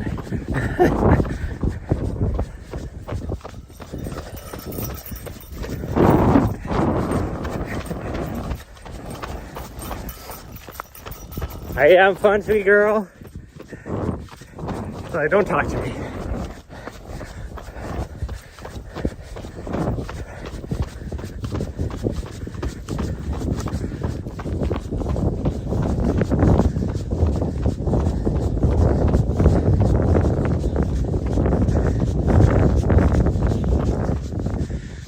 She's like, you're my lackey. Who do you think you are? You are beneath me. You're not at my level to where you can talk to me.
Close to that.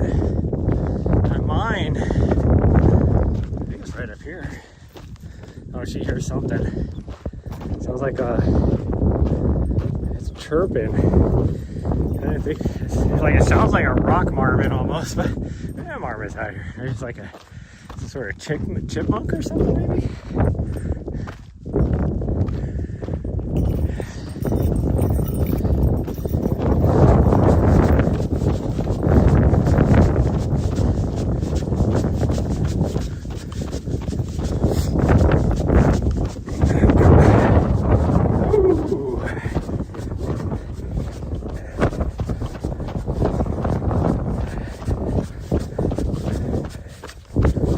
Took their tarp and tent down, it looks like. Over here. Looks like they moved up further. Maybe I wonder if they're getting ready to leave. Nice girl.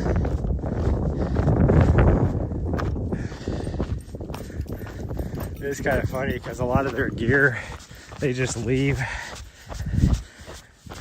like, you know, down in the little areas like under trees and stuff like that. It's like I would, especially if you're only here like once a year, I wouldn't be leaving any of that stuff out here. You never know what people do out here. Now, granted, you're like, you know, a mile and a half from a road, but people aren't just gonna go and do, you know, they're not gonna hike in to go and steal from you. I would hope not. Like, one, unless you're running on the trail, you're not even gonna see it anyways. You're not gonna randomly be like, oh, I'm gonna park here and then walk in and steal stuff. You'd have to know it's there first.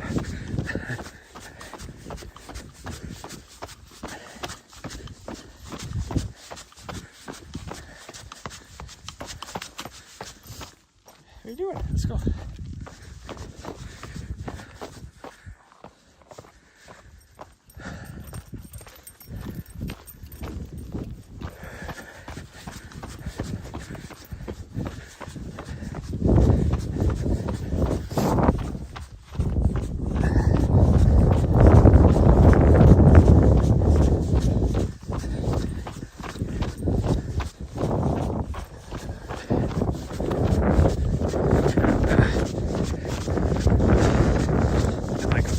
Bags of something bagged up there. I don't know what it is.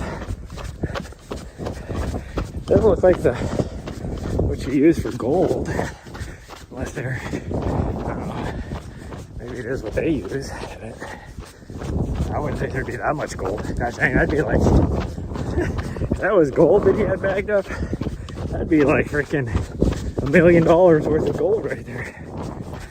So it's gotta be something else, probably like copper and stuff, I would guess.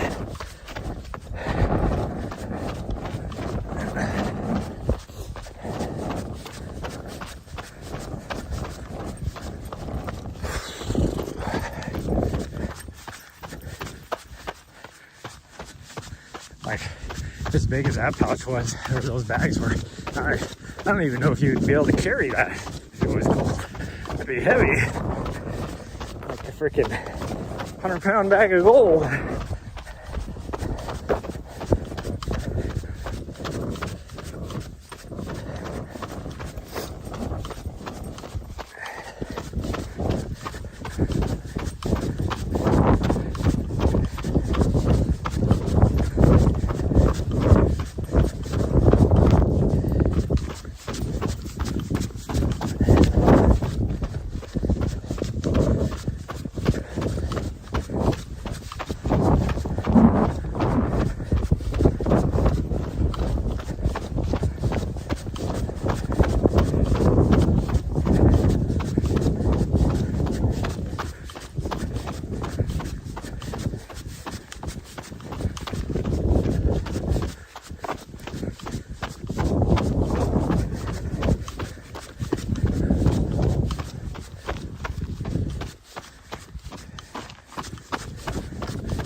Oh, we're almost to our high point.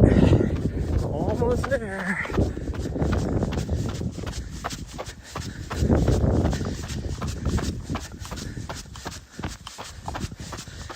Not that it really matters today, because I feel good enough. Other than I still need to make sure I take it slow even on that downhill. But like I don't know if you can tell, but I shortened my stride out a lot because I was going too fast. So I was like, I'll just shorten the stride and just kind of, so I feel like I'm jogging in place.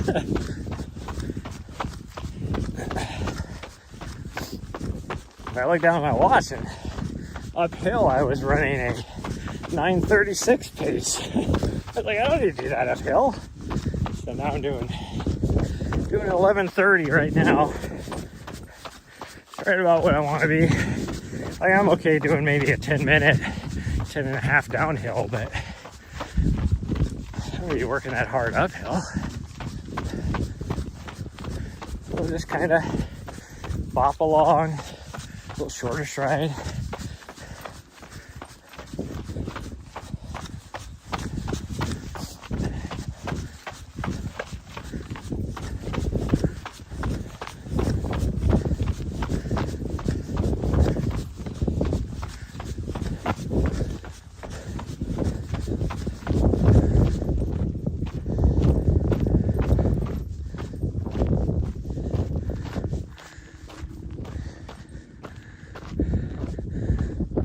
pausing to look at where this person had his trailer parked.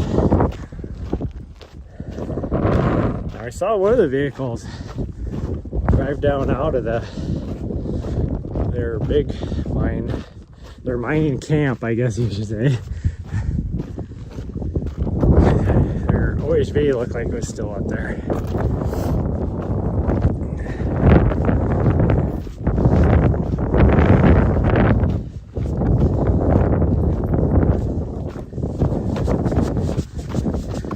It does make me wonder to have that OHV.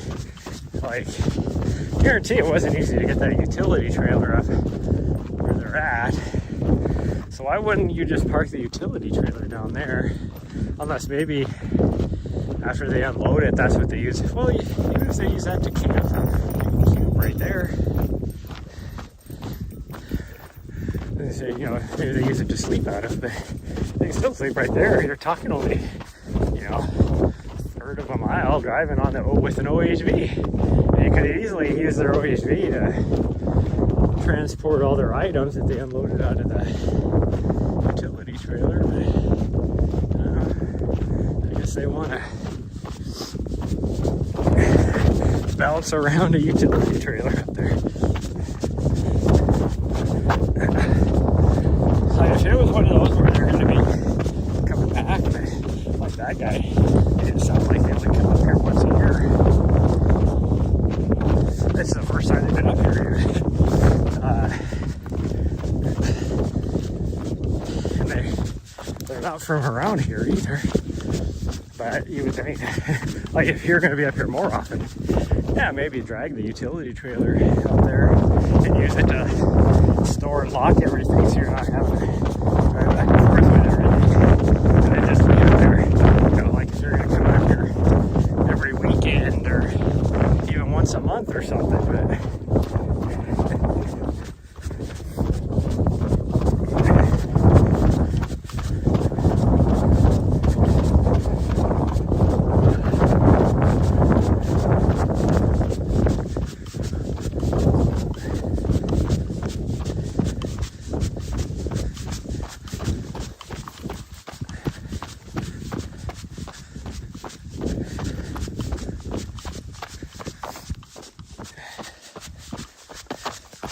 I can't see in the shadows with my sunglasses on.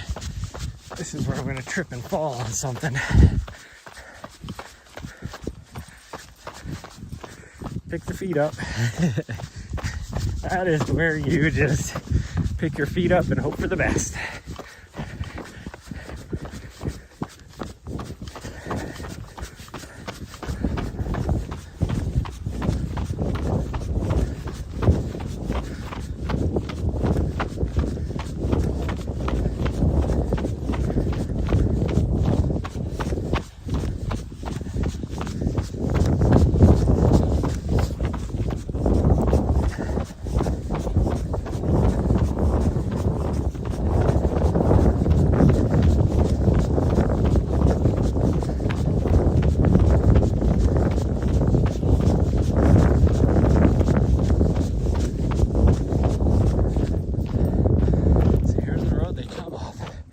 And it gets really nasty right there. I mean, it's not that good right here even, but it's a lot nicer once you get up above. This little rise right here is actually not bad. But even like, I mean, look at what some of the stuff they have to drive off right here. Like right there is a huge step. They would have had to go up. Like this right here ain't bad until you get around that to drop down to connect to where the road is. That is awful. I guarantee where you cross this, it's like this little, you know, where the erosion cut is for the drainage. I don't know as if I could get across that with my van. That's why with that truck that they've been going up with, I'm like, how the hell are you doing that? Because I guarantee my van is better at off-road than your truck. But I heard my watch beep and I was like, thinking it was the 5 mile. I was like, there ain't no way. I have. I can see we're almost, there's the markers right there. And there's only like probably half a mile from that point to the van. I was like, is my watch way off today? Because there's no way I have, you know, 1.5 miles left to get to the van. And I just looked at it as 6 miles. Because this run is like 6.7 miles. So that would make sense. Probably got 0.2 to get to the stakes right there. And then, like I said, it's like half a mile from there.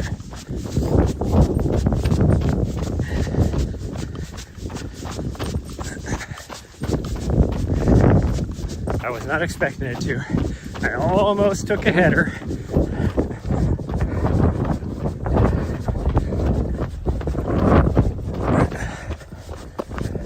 I have stepped on that rock I don't know how many times. It has never moved. And then that time I step on it and it shifted a good 12 inches.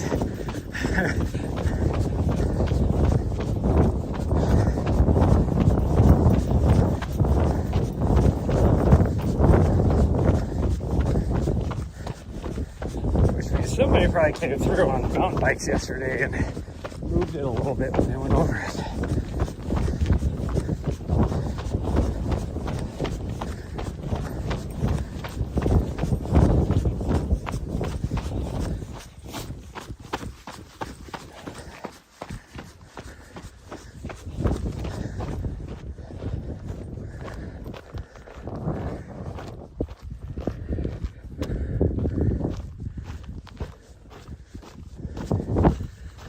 Yeah, 6.28.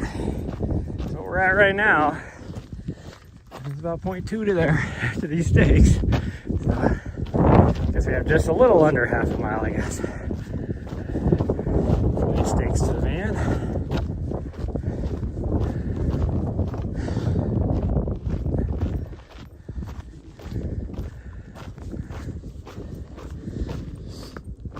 It is.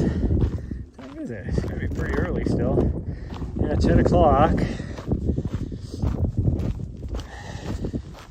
I think what we'll do is we'll drive up to Flagstaff and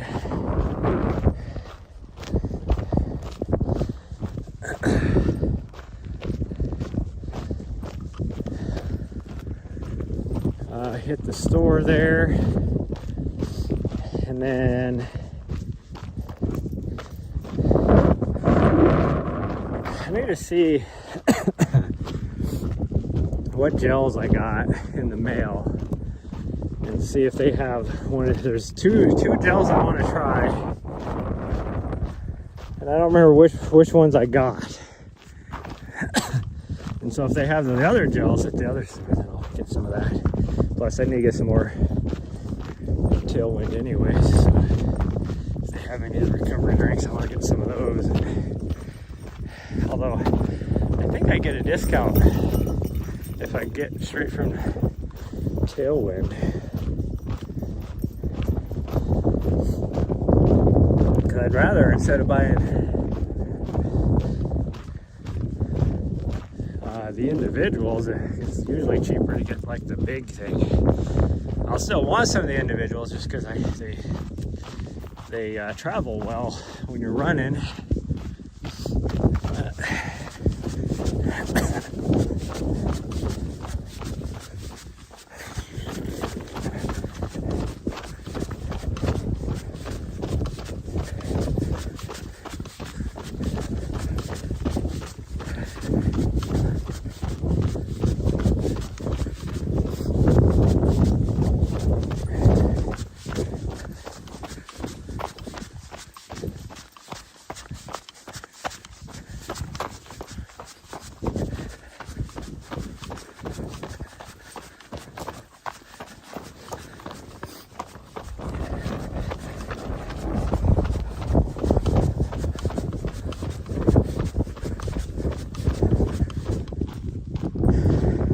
Good job, sweet girl. You got cactus on your butt. Hold on. Come here. Hold on, you. Gosh, dang it, I'm in this. Come here. All right, come here. Come here. Oh, what you're telling me? Okay, fine. I'll wait until I have two hands and I can hold you with one. Okay, well, we're just gonna walk this last quarter mile in, so I can look at you guys face to face.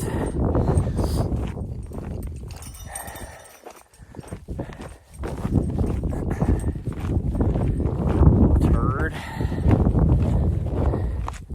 She got the cactus needle in her butt. And by her butt, I mean like her left hip. It's not like her actual butt. You know, it's her tushies.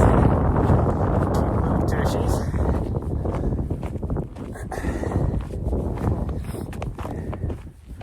So who knows? I didn't even look at her face. I don't even know what she's got going on with her face. Old turd.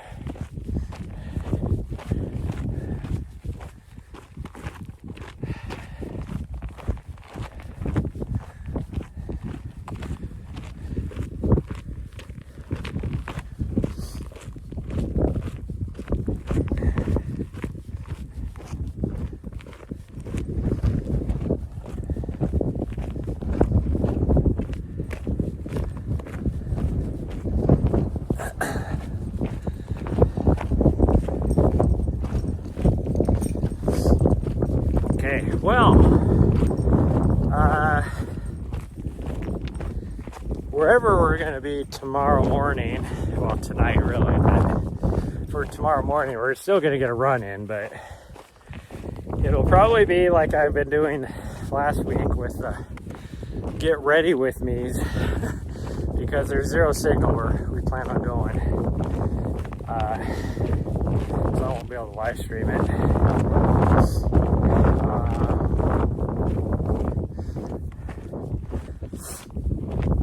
If I had my router, I could probably rig something up, but I don't have my router, so I can't.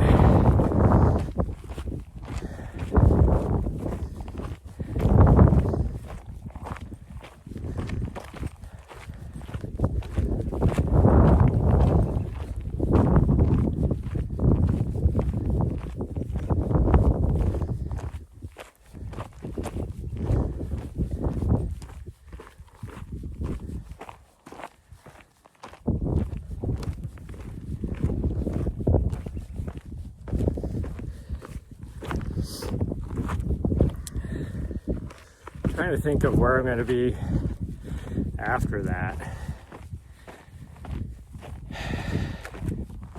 because there's a lot of unknowns. Probably not going to drive very far, so I need to figure out where I can get a run in.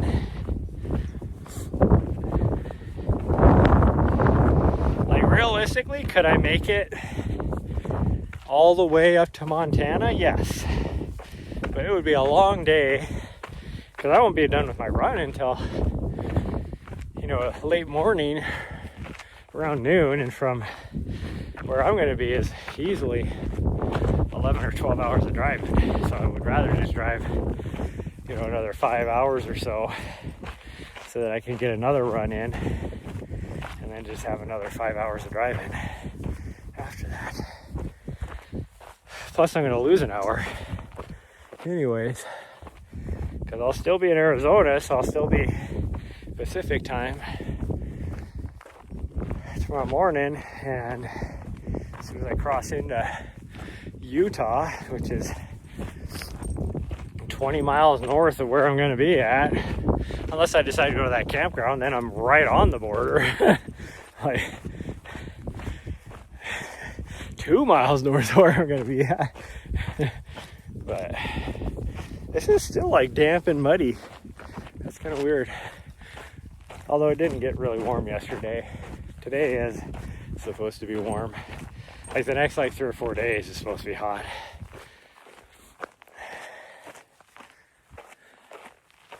For here. Well, that doesn't even sound. It's not hot for here. It's be normal for here. But it's gonna be right here is supposed to be hot. Let's put it that way.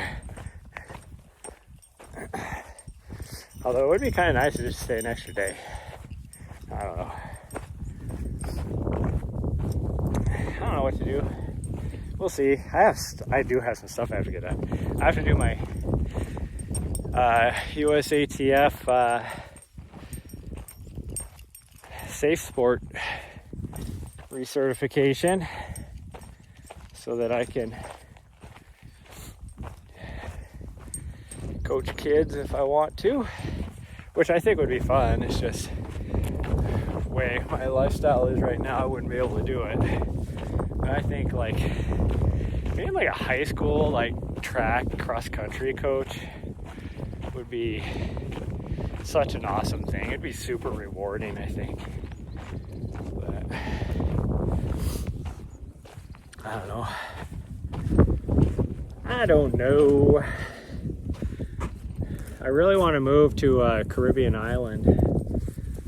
Originally, I was like, I wanted to go somewhere Central America. Well, I saw a video yesterday. A guy I follow on TikTok, and he lives down on this island off the coast of Honduras. It's technically part of Honduras, which is Central America, and he was looking at different properties there. One of his friends is a realtor, so he was just doing a video about some of the properties there. And gosh dang, freaking beachfront property on this one island in Honduras. And it was an off-grid type of house, but it was huge. And all the off-grid stuff was there, like freaking like the solar was probably 20 times bigger than what I have. And it used like rain collection for the water and stuff like that. But it's like, so then you're dependent on if you get rainstorms, which in there, I'm guessing they get quite a bit. And they had huge tanks. It was probably 5,000 gallon tanks for rainwater collection. But it was only like $250,000. So it was like 3-acre lot, like beachfront property with a 2-story off-grid house where the downstairs was set up to where you could like Airbnb it or whatever as well. And it's like $250,000. I'm like, I want to do that. Otherwise, I thought about like a year ago if I was going to be in Montana more. Like if I didn't start doing this videography stuff, I thought about applying for some track and field cross country jobs at the high school level. I mean, really even at the collegiate, there's a, I guess you could call it a community college in Montana that was looking for a coach 2 years ago. So I was like, I could even do that. That'd be fine. I think I'd have more fun doing high school though. Originally, like if you would have asked me 3 years ago, I wanted to coach at the collegiate level. Hi there, silly butt, taking this cactus needle out of you. Will you stop wiggling? Will you stop wiggling? Hold on. Haha, I got it. I got it. Now what are you gonna do, huh? Now what are you gonna do? You're gonna go get more cactus needles? Is that what you're gonna do? You gonna get more? You're such a silly. You're such a silly. Oh, you just love the butt scratching, huh? I know. It feels like you got another cactus needle in there. Okay, well, that's going to be it, everybody. We're going to get on the road. And I will see you guys at some point tomorrow morning, probably, like I said, for a get ready with me before I go for a run. But, yeah, we're going to get moving north, unless I decide to stay here another day. And then just do a long day. Today's Wednesday, Thursday, Friday. That would probably work.